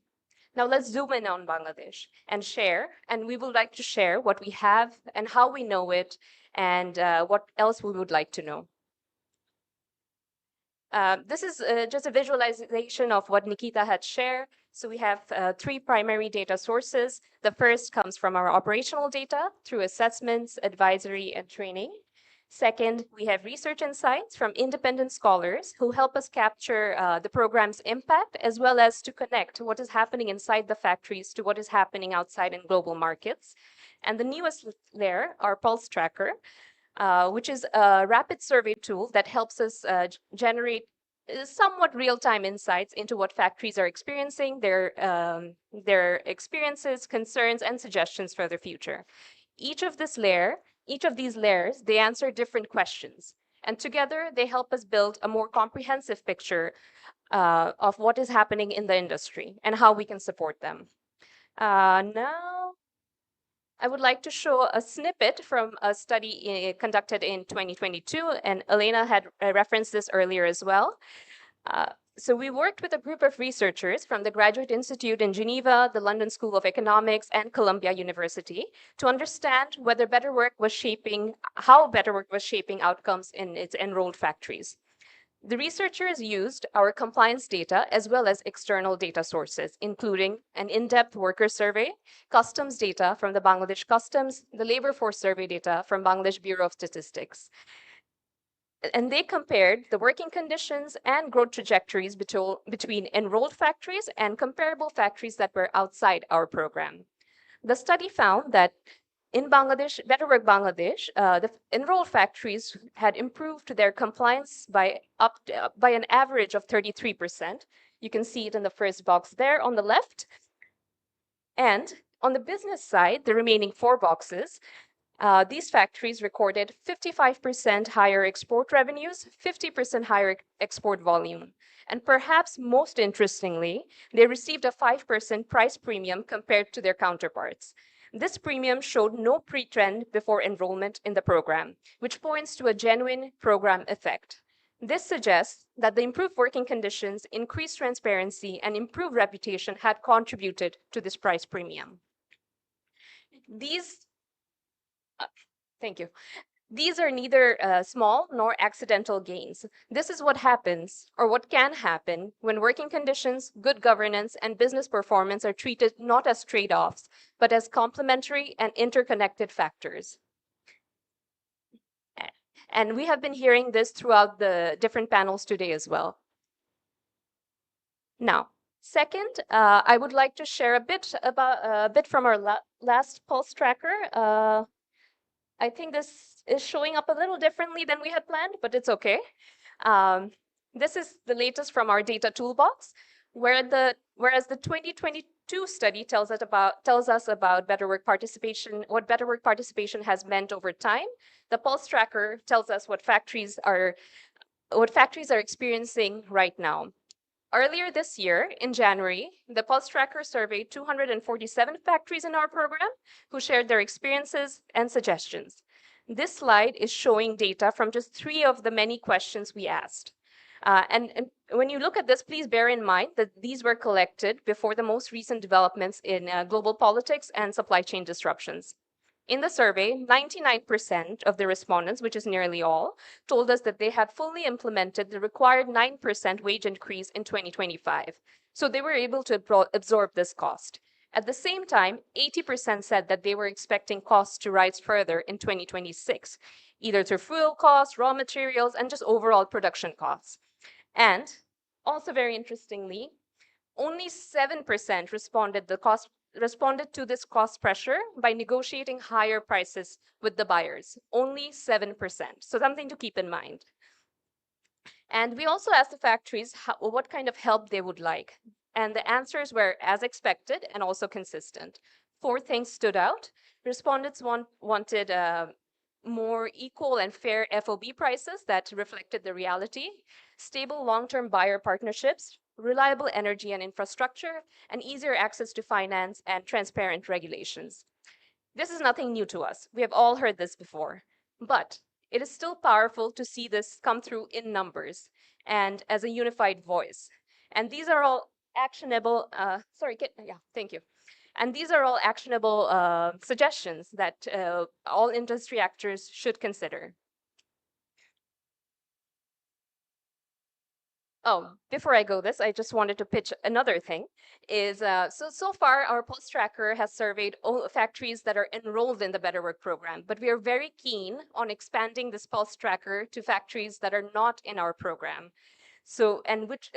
And that will really help us build a better and more comprehensive picture of the sector at large, and also the different segments of the sector. So this is also a little bit of a partnership pitch. So we'll be running the Pulse Tracker again later this year, and we'll be reaching out to many of you to invite your factories to share their inputs and experiences. Okay. All right. So what do we see? We see that Bangladesh has the evidence, has the compliance data, the export numbers, and the will to create real change. It is all here. What we still need to build on together is an ecosystem to act on it. So let me leave 3 questions on the table here for the panelists, as well as everyone else in the room, and also those not in the room. First, what will it take to move from factory level improvements to sectoral level transformation? Second, how can we use data and evidence for shared accountability and to build competitiveness. Third, how can we ensure that the cost of responsible production is shared across the supply chain and is not falling solely on factories? Again, thank you for joining today. I will now hand it back to Elena. Yeah, thank you. Thank you, and a round of applause for Samira. And then now I'd like to invite Letitia to come and moderate our panel. She'll invite our panel guests to the stage. And thank you all so much for your kind attention.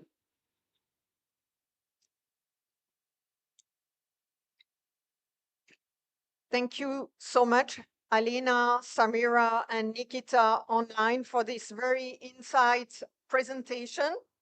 So we have heard that looking at compliance will not be sufficient as we move forward towards a trusted sourcing ecosystem. So now I would like to invite three honorable panel member, and hear their insight how we can move forward to a more trusted ecosystem. So please join me to welcome from the government, Mr. Abdus Samad Azad, Joint Secretary, Labor Wing, Ministry of Labor. I also would like to invite from the Industry Association, BGMEA, Mr. A.N.M. Saifuddin, Director. And from the manufacturer group MASCO, I'm delighted to invite Mabubul Alam Chaudhary, Executive Director. And if time permits, after 2 rounds of questions, I will be very interested to hear the concluding remark from His Excellency, the Ambassador of Italy.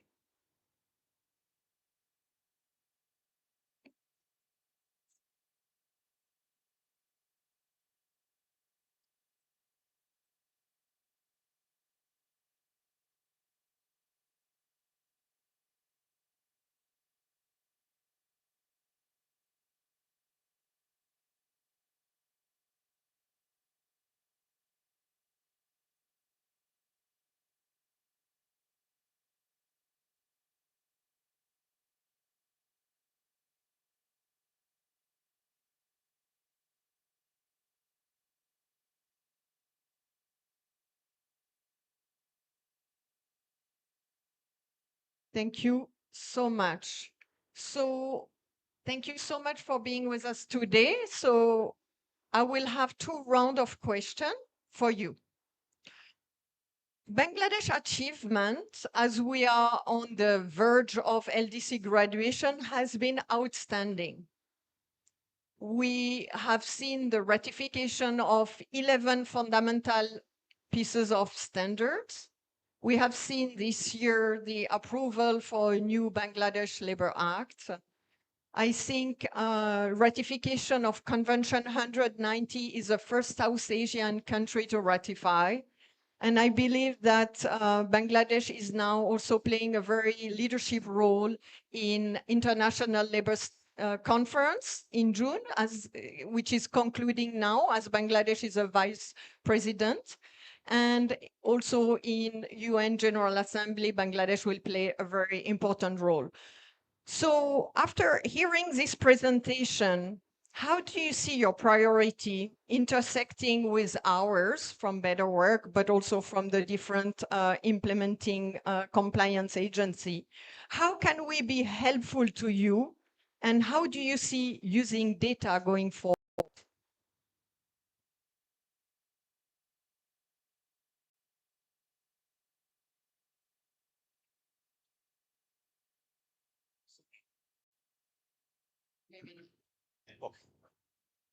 A very good evening to you all. I was actually not expected here today. The IG DIFE was expected, but I am directly from my trip to Cox's Bazar to participate here. I have 3 roles to play. So I am also playing the role of the project director of advancing decent work in Bangladesh. I don't know whether it make any conflict with Better Work program or the aspects that you have mentioned. I would like to go to the first question first. and then to the second question later. How do you view data or statistics? We view, as a policymaker, we view data in greater perspective. That is, it gives us insights, gives us evidence, and help us evidence informed or evidence based policy making. As appreciated earlier by the presenters here of the better works and also the achievements that have been mentioned by you, we had rounds of discussions. We collected data from different sources. We tried to follow the international labor standards, and in formulating the Bangladesh Labor Act, and also in the process of formulating the labor rules, we'll have consultation with different data providers, including Better Works. You'll be glad to know that we had consulted Better Work programs, the representatives of Better Work programs, before formulating the annexures to health-related, health and occupational related diseases, and also the OSH-related accidents that take place. So we could incorporate the different diseases that are prevalent because of their hazardous work conditions in the factories, and also the accidents that take place in different, we could take stock of this. So data helped us a lot of ways. And in formulating the OSH strategy in future, you have mentioned that we ratified Convention 155 and 187. We have definitely a plan to incorporate and formulate a strategy to implement them nationwide. So we'd also take data, information, so that it becomes evidence informed. Going to the second part of the question that you have made, how your work can be intersecting with our perspective, our course of actions in making policy. I would actually like to have an external audit mechanism. I am, to a great extent, I am convinced that the data that you have provided were correct, but it needs to be correlated with the facts we have with us. Say, for customs data, does it necessarily support the export increased who adopted the Better Work program here? I need to find out the correlation between this in practice, so that I can check and can approve it for the policy making. And I'll also like to take those who have taken the service of the Better Work and those who have not taken the service of the Better Work.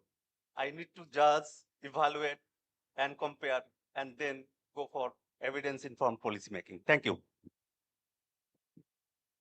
Thank you so much for your insightful presentation. I think we are taking forward this importance to build evidence-based policy, particularly now that you have ratified new instruments. I'm taking note of the importance of the verification and traceability of data and the importance of the control group. Moving forward, my next question will be for you, Mr. Saifuddin. So you just returned from the International Labour Conference in Geneva, where Bangladesh had an important leadership role. Where do you see the sectoral priority moving forward, and how can we help each other?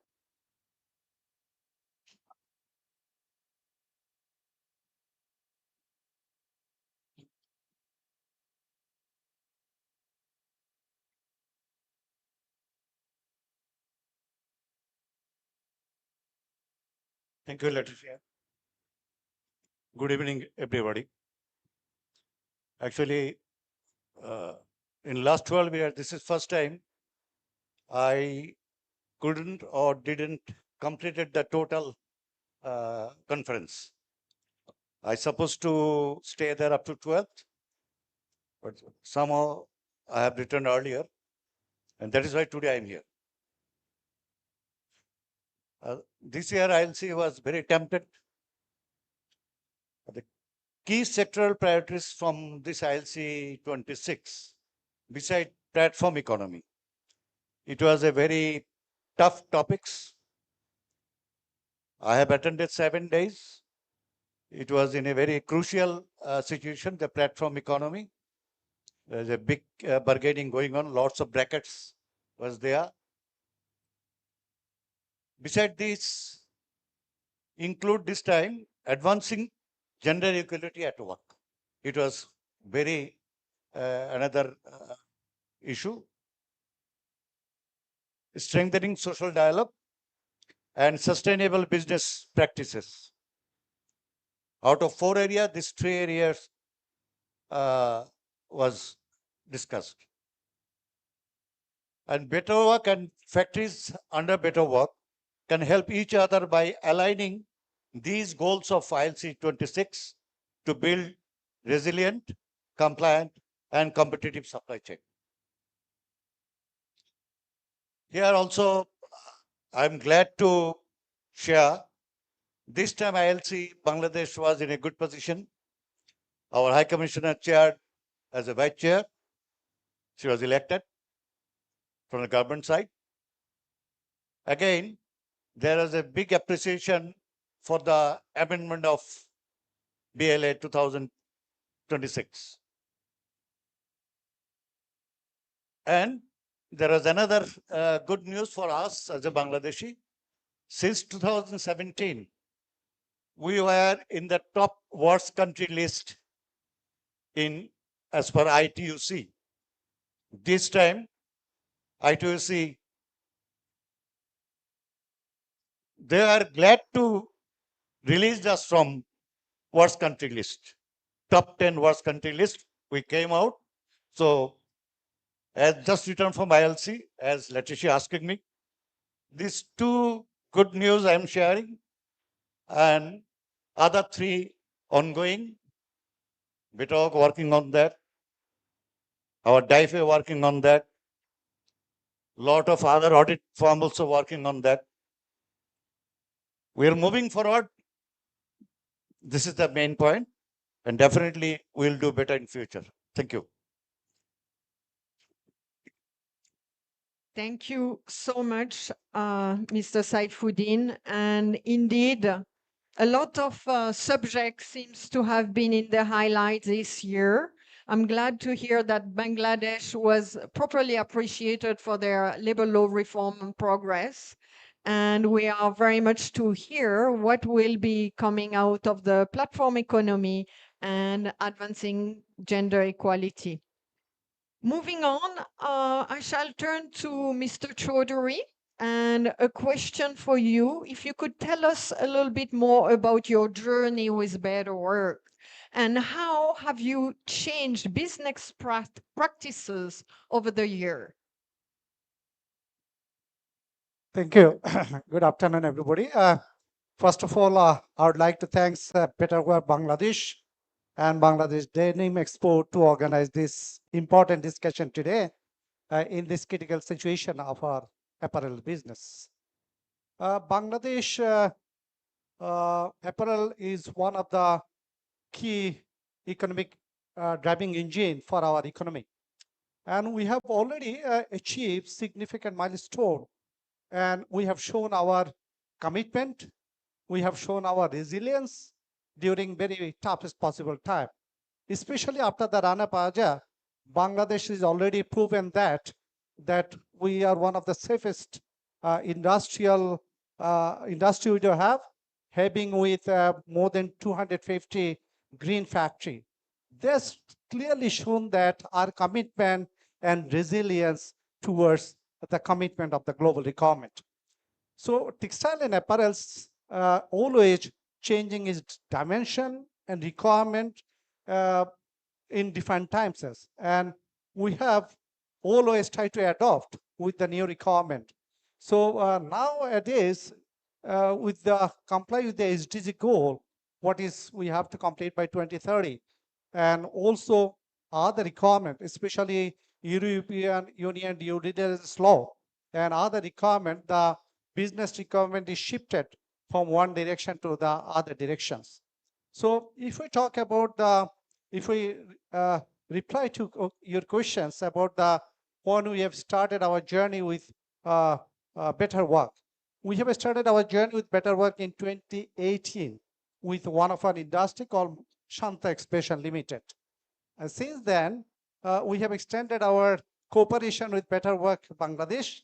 And right now, 7 of our company, industries, is working under Better Work program. So if we talk about that, what is the business dimensional shape or requirement? The business competitiveness will be in future will be determined not only the price, efficiency, or production capacity. It will be shifted towards competitiveness.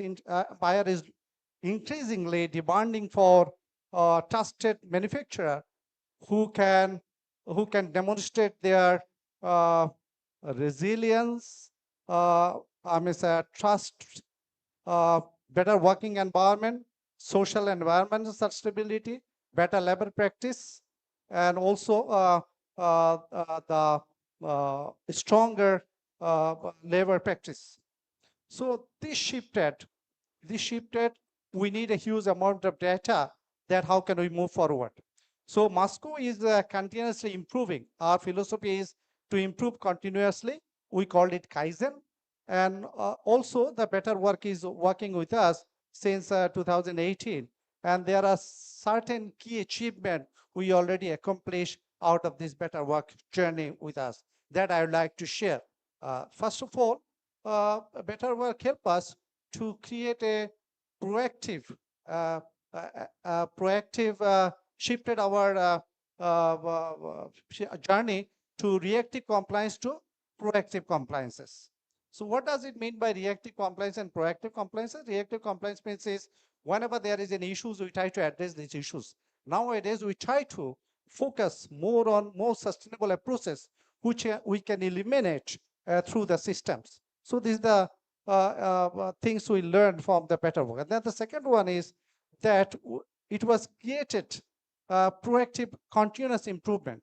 This is just aligned with the Moscow Group, what the philosophy we believe, that is continuously we try to improve for each and every area of our operation, especially the compliance and other part, not only the compliance, basically the same things also we follow our operation management too, because this is the philosophy we strongly believe, and we are here today because of the Kaizen concept, means continuous improvement. And second one is through the dialogue, through the work and engagement, and also the social dialogue, strengthen our relationship and trust, building trust among the workers. So that is also another significant important. But for most important thing, greater awareness of the peoples, of the worker, is impact positively to create a different environment for our industry. So this is the achievement. We have also certain dissatisfaction. What is the dissatisfaction is? Because as the industry, we are really committed to comply all the requirement, whatever is our stated or the global requirement is. The problem is when 2011 Sustainable Apparel Coalition come into the picture, they said that they will develop the system which everybody will follow. There will be unified and only one platform. Everybody will follow for that. That is later on it converted into the HIC, and now it is we call it widely. But after that, when Better Work come, then Better Work say that okay, only Better Work tools if you follow, then you do not need to follow any other tools, because this will be their only unified tools to reduce the compliance fatigue. But our experience is now our customer or buyer is not following that commitment, though industry is coming forward. The biggest challenge is now each and every customer is asking for different data for the single purpose. If we really make these things impactful, we need to establish a common platform which everybody definitely need to follow that data so that we can really make a meaningful, sustainable apparel journey for our future perspective. Thank you. Thank you so much. And I think a lot of your audience today will echo what you are saying, the importance to align, the importance to trust the data, and the importance to have one unify and simplify verifiable data system. So moving forward, before I start my second round of question, we have a small video we would like to play from Mr. Haider Anwar, the CEO of Digital Bridge Labs. And some of you have met him. He is promoting the concept of the digital passport that will be able to ensure throughout the supply chain verify information, trusted information, because he said, as Bangladesh positions itself for the next generation of global trade, the challenge is no longer simply producing quality product, but demonstrating credible evidence how they were made. To unpack this opportunity, please help me welcome Mr. Haider and his video.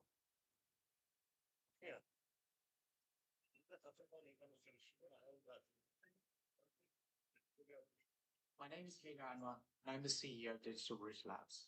We are a research to policy studio, and we work on the structural problems between local industry and global markets.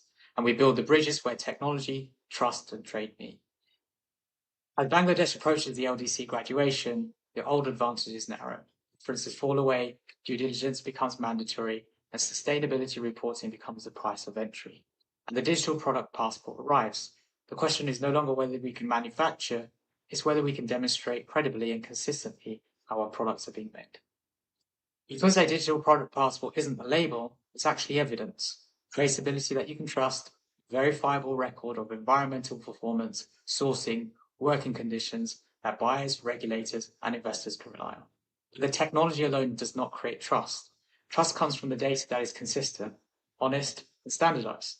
Consistent so that the practice is measured in the same way in every factory, honest so every claim carries evidence, not a declaration, and standardized so no single buyer or vendor writes the rules to suit themselves. This is not technical detail. It's actually fairness. When data is inconsistent, poor performers hide and responsible businesses go unrewarded. And when the standard is shared, the floor actually rises. Higher standards stop being the exception, they actually become the norm. And transparency turns from a cost into a competitive advantage. And this is why the passport and Better Work belong together. For over a decade, Better Work has built exactly this evidence base. Comparable data on safety, work times, wages, contracts, and fundamental rights. And the results are clear. Stronger compliance and stronger business performance go hand in hand. But decent work is decent business. The direction of our work with UCL College London, BRAC University, and partners across the sector, we're actually researching these systems on how they converge through common definition, shared taxonomies, and verified evidence. Whether it's energy, chemicals, wages, or working hours, the goal is one trusted record, interpretable across many frameworks. We report once to satisfy due diligence, buyer requirements, and regulatory reporting at the same time. This is how Bangladesh changes its position in the global trade. From being audited against everyone else's rules, it sets a standard of its own, a trusted data foundation built and owned here. And that unlocks market access, finance, and resilience as rules tighten. Better Work provides the evidence, the digital product passport carries it into the world, and the connective layer that lets one trusted record answer them all is exactly what we're working on. The winners of the next era of trade will not be the lowest of cost. They'll be the ones who can prove beyond doubt that their products are made responsibly. Bangladesh will be one of them.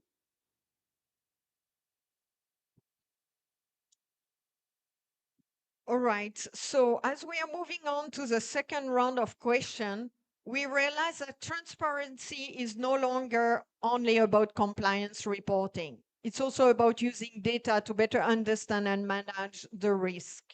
So resilience is increasingly being defined not only by productivity, but also by strong partnership, effective social dialogue, and ability to collectively address these challenges when they occur. So my second round of question, and maybe I will start with you, Mr. Saifuddin, because I know you are tight with time. Buyer demand greater transparency along the supply chain. What support do you think is needed? What data are needed, and how can we use data to make this decision? Thank you, Letitia. To meet global buyers' demands for transparency, R&D factories need standardized digital tools, technical framing, and capacity building to track their supply chain, which Better Work is providing, Better Work is doing. Also, factory can utilize data on wages, cost, and workforce demography to comply with the international due diligence regulations, optimize human resources, and justify responsible sourcing. This is one part of the word transparency. Actually, only on transparency, a day-long seminar, I think, is not sufficient. So your question is, what buyer want the transparency, but there is a two side of the game. Buyers want transparency from the manufacturers. At the same time, manufacturers also need to see the transparency from the buyer's end. Transparency in their buying system, how they are operating my competitive countries, how the buyers are buying from the factories who are not under Better Work. Also, globally from other sourcing countries, how they are buying. That transparency we don't have. But from our side, our book is very much open to the brands and the buyers. We have to give the total cost sheet.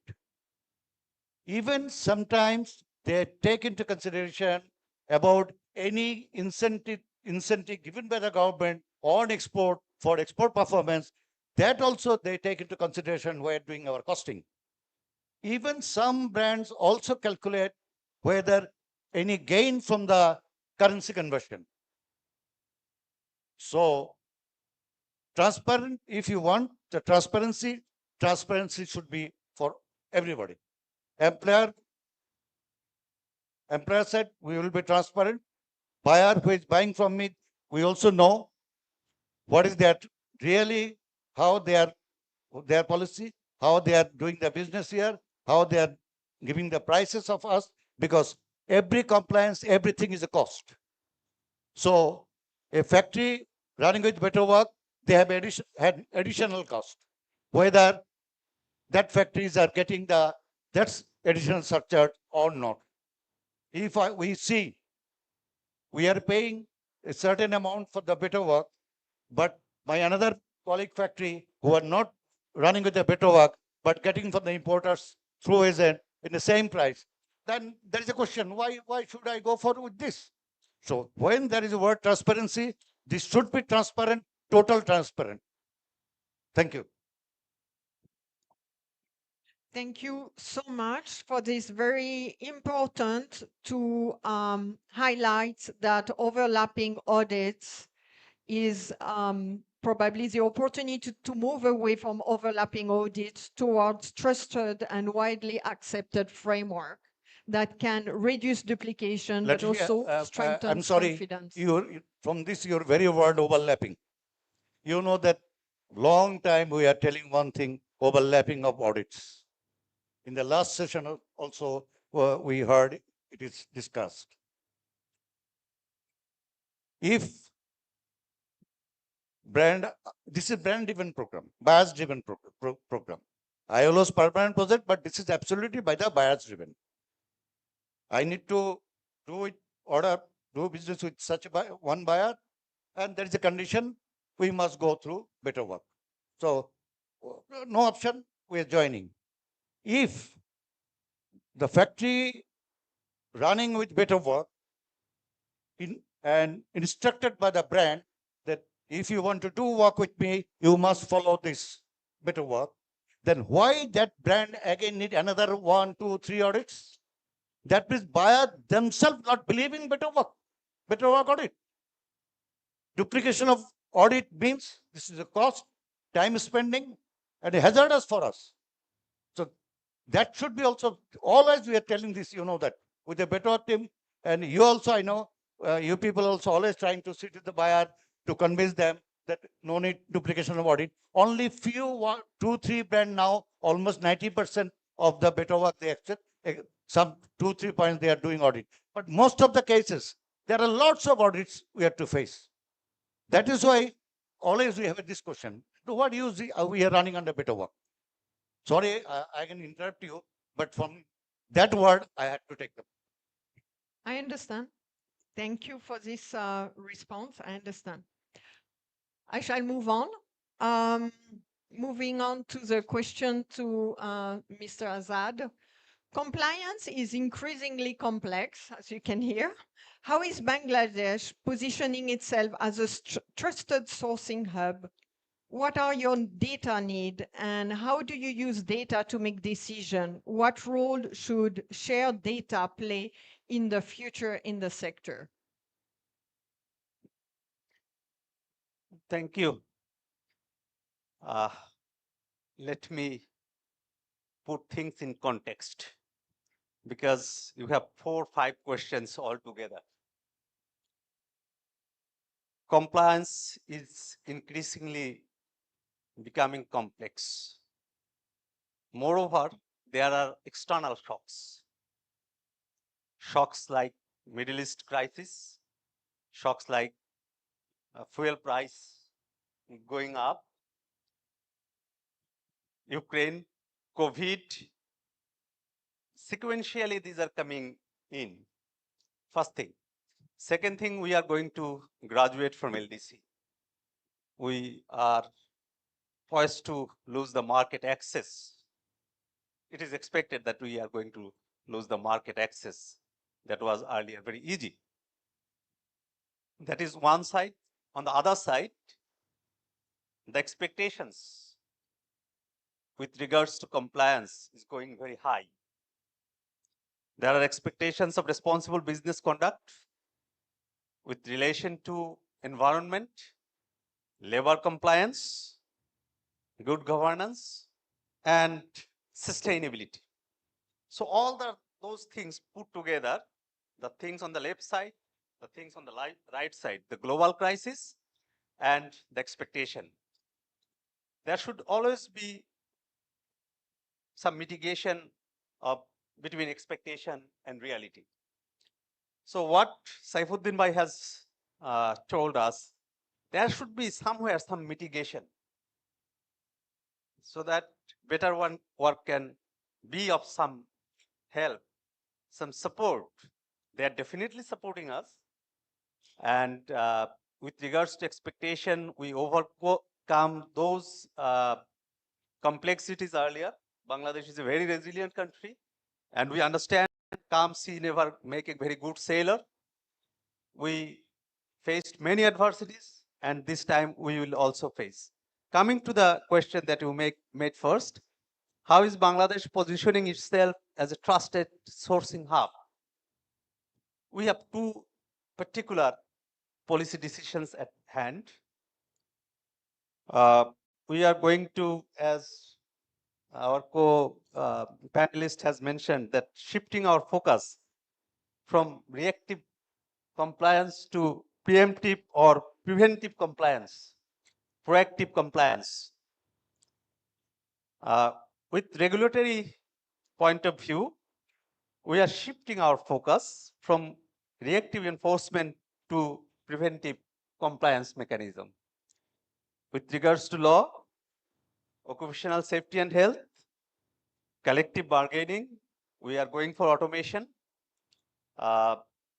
I am currently the Director General of Labor Department. So I am working on TURMS, Trade Union Registration Management System. It has definitely been made easy, and it is going to be made easier. And I am proactively looking after collective bargaining and also freedom of association, and look into AUD and ULP, unfair labor practice, anti-union discrimination, that will be properly dealt with, so that the tripartite mechanism work very well. The government, the employer, and employee work very well for preventive and proactive compliance. First thing. Second one, we have so many good examples before us. We don't need to reinvent the wheel. We have so many garments compliant, and they are very famous around the globe, across the globe. Otherwise, sourcing from these garments would not have been possible. Bangladesh is a pioneer garments manufacturer and exporter. So we take that practice into consideration. We'll go by that practice, and we'll try to improvise that. Regarding data, as I have mentioned earlier, we made data useful for evidence-informed or evidence-based policy making in the past, and we will continue that in the future. And lastly, sharing data. I have some particular observation with regards to sharing data. We want to go far, so we want to go together. We want to share data, and that sharing would definitely help us avoid duplication that we expect from data sharing. Thank you. Thank you so much for all this system transformation that you mentioned. I guess a lot of example of data will be feeding into those. Moving on, I shall ask my last question to you, Mr. Chaudhary. So what factory level change do you think other factories should adopt, and why? What support is needed? What are your data need, and how do you use data to make decisions? Thank you. It's a very good question. Basically, to suggest any other factory, I can say that one thing is very important. That is the commitment, individual commitment, how we can move, or where standard we can want to see our factory at what level. So the first of all, commitment is very, very important. And secondly, we should, I mean, through the better work or other practices, I can say that if you can establish the culture of continuous improvement, I called it Kaizen. Kaizen can change a factory at any level, not only industry. I can say that my personal belief it can change a nation even. So through this one of the important, and the second important parameters is that if we can create a trusty relationship between the worker and the management through the social dialogue, and identify the problem and the peoples, and also engage the peoples, engage the worker to identify the problem jointly and try to find out the root causes and find out the suitable solution. So it can help that they feel great and also create a trusty relationship between worker and the management. So in long term, this relationship can help the factory really more sustainable and also create a congenial atmosphere to run the operation smoothly. So this is the one thing I would like to suggest. And second thing is data is always important, because if we take the decision in personal perspective rather than the data-driven decision, the personal perspective data always we can create a problem, or we may take a wrong decision. So if we take the decision based on the data, we can take a correct decision. One important parameter, what we always say in our factory, all of our improvement, all of our benchmarking is based on the data. And what the practice we are doing that for each and every parameter, for each and every year, we set our own benchmarking, and there is a follow-up tool. So we call it upper control limit and lower control limit. So we follow up the data based on that. So definitely data help us to improve, to mitigate the risk, and to improve our industry to the next level. Even it also helps to accelerate the operation excellency and reduce the waste, and also improve the improvement in terms of quality and productivity. So there is no doubt that data is not important. But I understand that today you are talking about the social compliance data or environment compliance data. Here the biggest challenge is that what data we should preserve. Everybody talking about the environmental sustainability. I'm deeply involved in this journey, especially the environmental sustainability part. And the last year I have presented a presentation. I've given a presentation in Manchester Fashion Institute, where in Bangladesh perspective and Moscow perspective, where we stand today, compare with the global data. So data is not available, especially which data we should consider. Only available data is the HIG or worldly data. So we have clearly shown that in every perspective, in terms of social, in terms of environmental, and also material perspective, we are far ahead than global standard. I'm talking about Moscow Group. For instance, our better world data in terms of the level 1, we achieve 72 to 78. Our achievement is 72 to 78. 7 factories, I'm talking. Why I give it the range is between 72 to 78. But I can proudly say that in HIG data, 2 of our industry, our score is 96 and another factory is 98. I believe that this is one of the highest score globally so far I know. So means our commitment and data-driven approach is there, and our continuous improvement journey is there to achieve that one. I would like to highlight it because I would like to take the opportunity here to share the ideas. We are very much committed as our company to comply all the requirement continuously, especially the due diligence initiative and the SDG sustainable data in terms of environmental sustainability.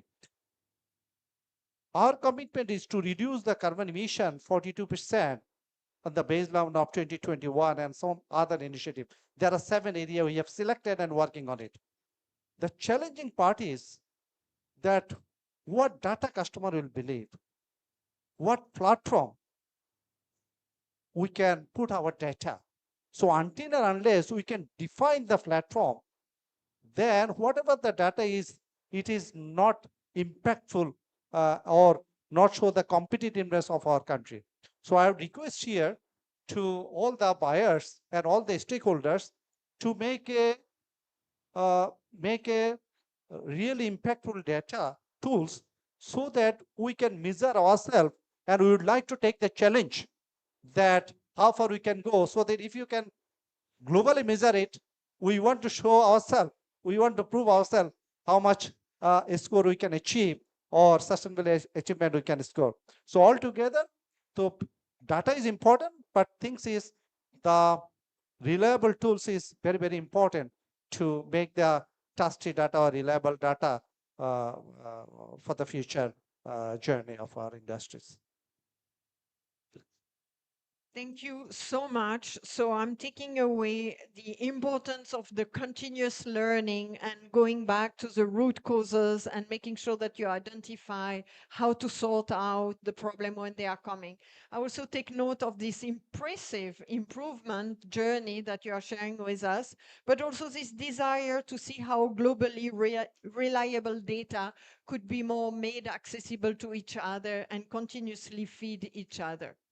So with those, this conclude my 2 round of question. And if time permit, I would like to offer the possibility to the audience to say a couple of questions, but maybe before that, I would like to give the floor to His Excellency, the Ambassador of Italy, who is with us, if he could share a few of his insight of this session.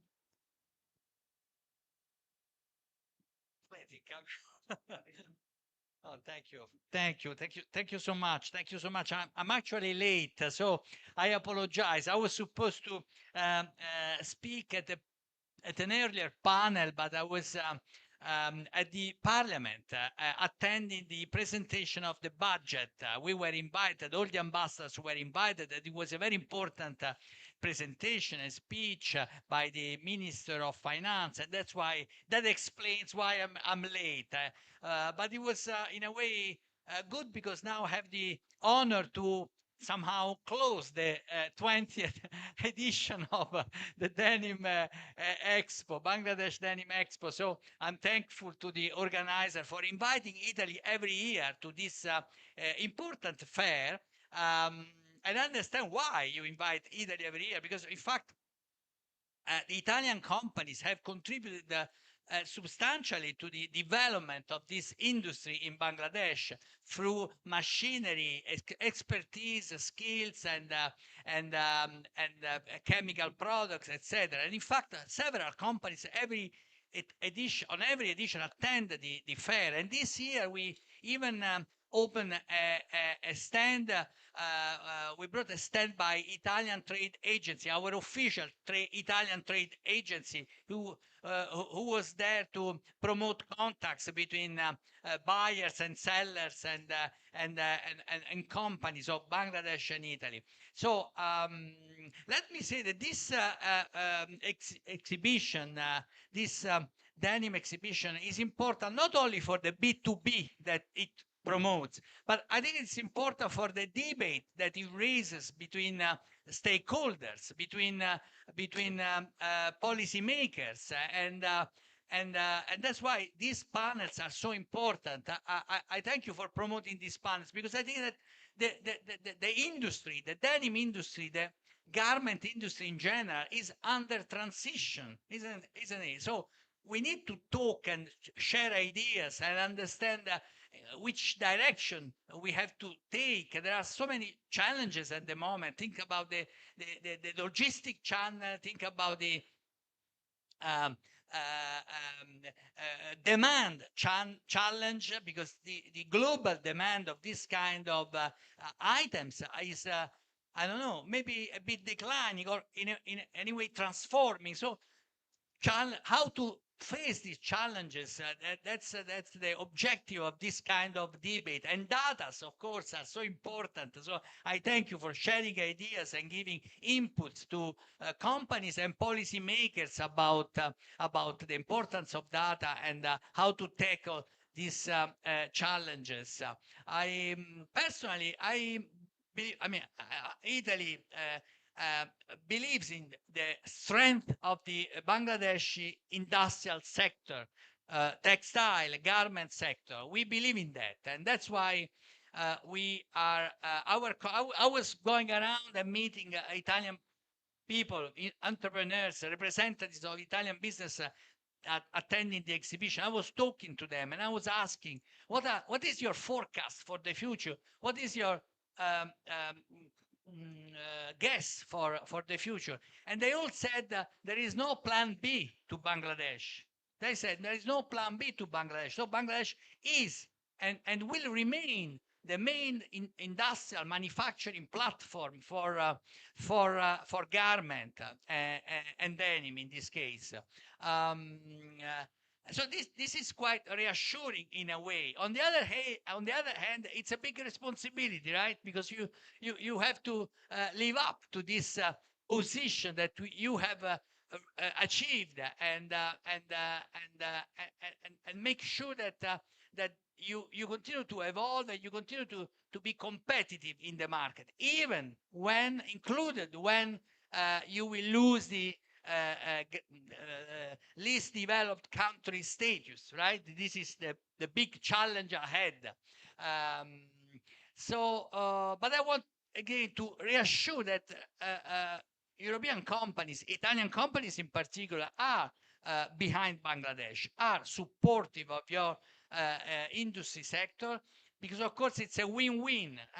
We sell machinery and technology to make you produce better, so that our brands, when they buy a garment, can be successful, and the final customer has a good product, an environment friendly product, and a product that is nice and that lasts long. So full support to your to the industry, full support to Bangladesh, and let's continue to, in a way, stay together to face the challenges of the future. This is probably my message.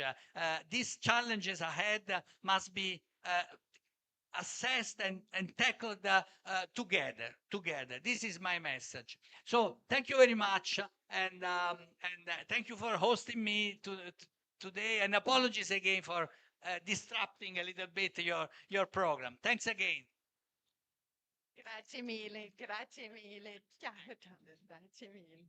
Yes, I know. Thank you so much. Mr. Saifuddin has to run away, but I guess we still have a couple of minutes for audience question, right? Yes, we have time.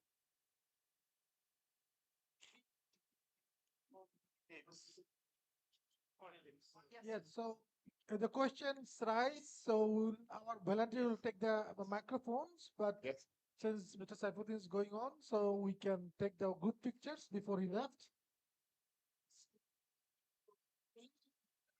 So requesting the volunteers to ready the microphones. If anybody raises the hand, hand over to him. For the question.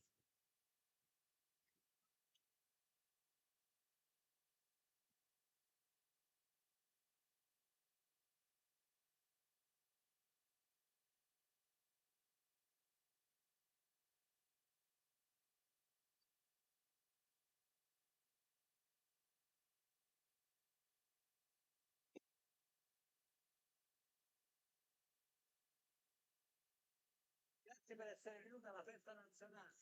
L'ho visto.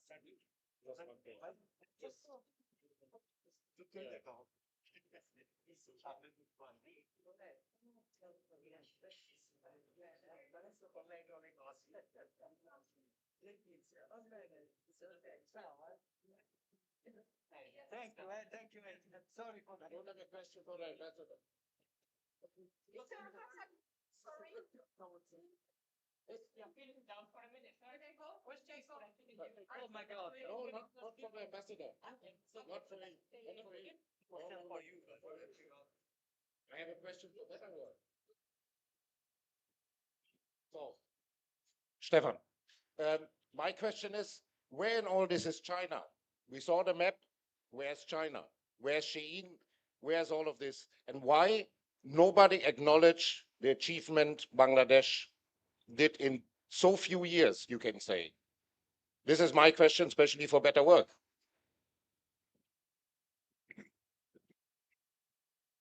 Thank you.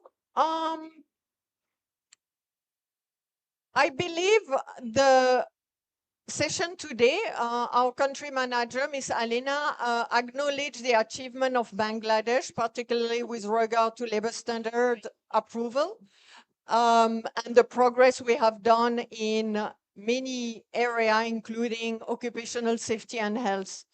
Better Work is a program that has been requested by the government. We have started 25 years ago in Cambodia due to fair trade agreement, and it was a request of the government of Cambodia. We moved to 11 countries at the request of those countries. China has not requested the support of Better Work.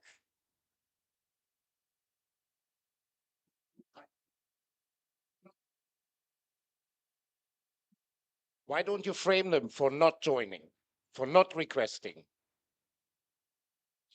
I don't. Why the acknowledgement is not in the public? It's nice to say it here in front of the industry, which does it, but why don't you frame China every day? Do you want to The join countries us? that doesn't join. Sure. JB and 有没有中国人? Just checking if there's any Chinese colleagues to share. I grew up in China. I speak Mandarin. So we can compare. So obviously we are invited by different countries, right? We're not trying to be forced upon anyone. But China, I actually think there's a missed opportunity because China also cares about elevating the sort of stereotypes about the Made in China brand. And so similar how Bangladesh has elevated the Made in Bangladesh brand, I think there's a missed opportunity. China believes in rules and regulations, but there's obviously other challenges and obviously there's politics, right? So for me, I think as a Better Work program, we are in many different countries and working in many different contexts. So for us, I think it's a matter of a conversation. I think that at the ILO, ILC level, that's where that conversation lives. But I agree with you that we need this kind of transparency everywhere. So anyway, back to the next person. You had a, sorry. Thank you. But All right. My question is, I would like to understand one thing. So we are talking about data. And if we talk about data, better work reports or SLCP, even if we talk about the structural safety, right? Nirapon or RSC assessments and their reports. I believe everybody here would agree that Bangladesh has come a long way, starting from that Rana Plaza incident to now. Bangladesh has actually developed one of the most transparent data platform in terms of safety assessments, which can be accessed from anywhere in the world, and they can see how a factory is doing in terms of safety assessments. Now, these are all data, right? Now, if I would like to understand from the panelists here, great panelists that we have, how much of it is being used, and especially at the policy level, are we utilizing it? And what are the opportunities that you see? Thank you. I understand the question is pointed at me, but in particular, and to all the panelists in general.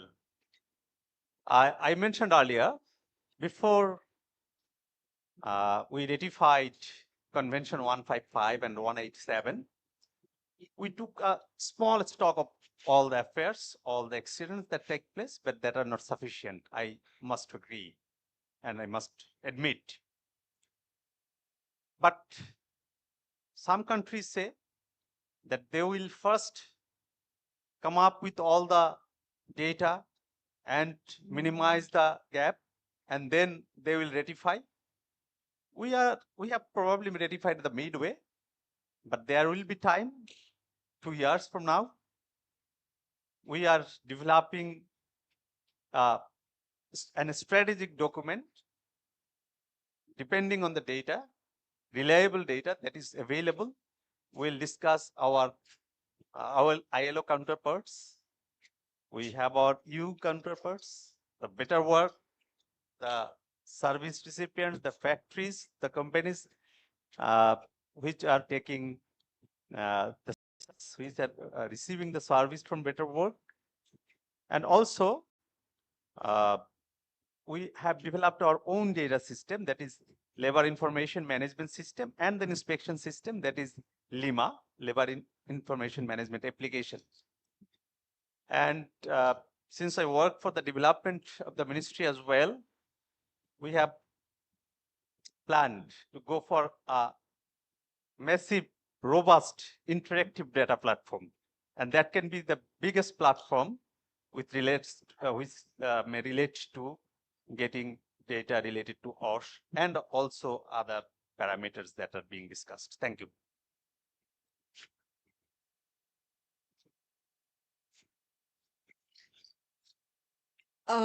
In addition, I would like to complement that from the ILO, we also have an MOU with the government on data sharing to make sure that our aggregated data get regularly shared and that our risk analysis can also benefit the government. Another question, maybe?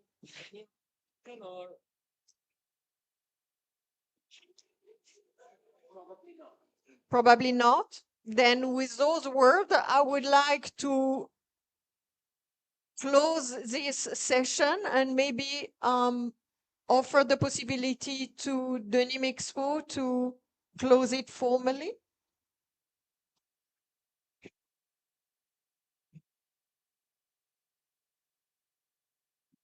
Thank you, Letitia, for moderating excellent session. And with this, actually ends the 2 days panel discussions of Bangladesh Denim Expo. Thanks to the Better Work Bangladesh for collaborating with Bangladesh Denim Expo.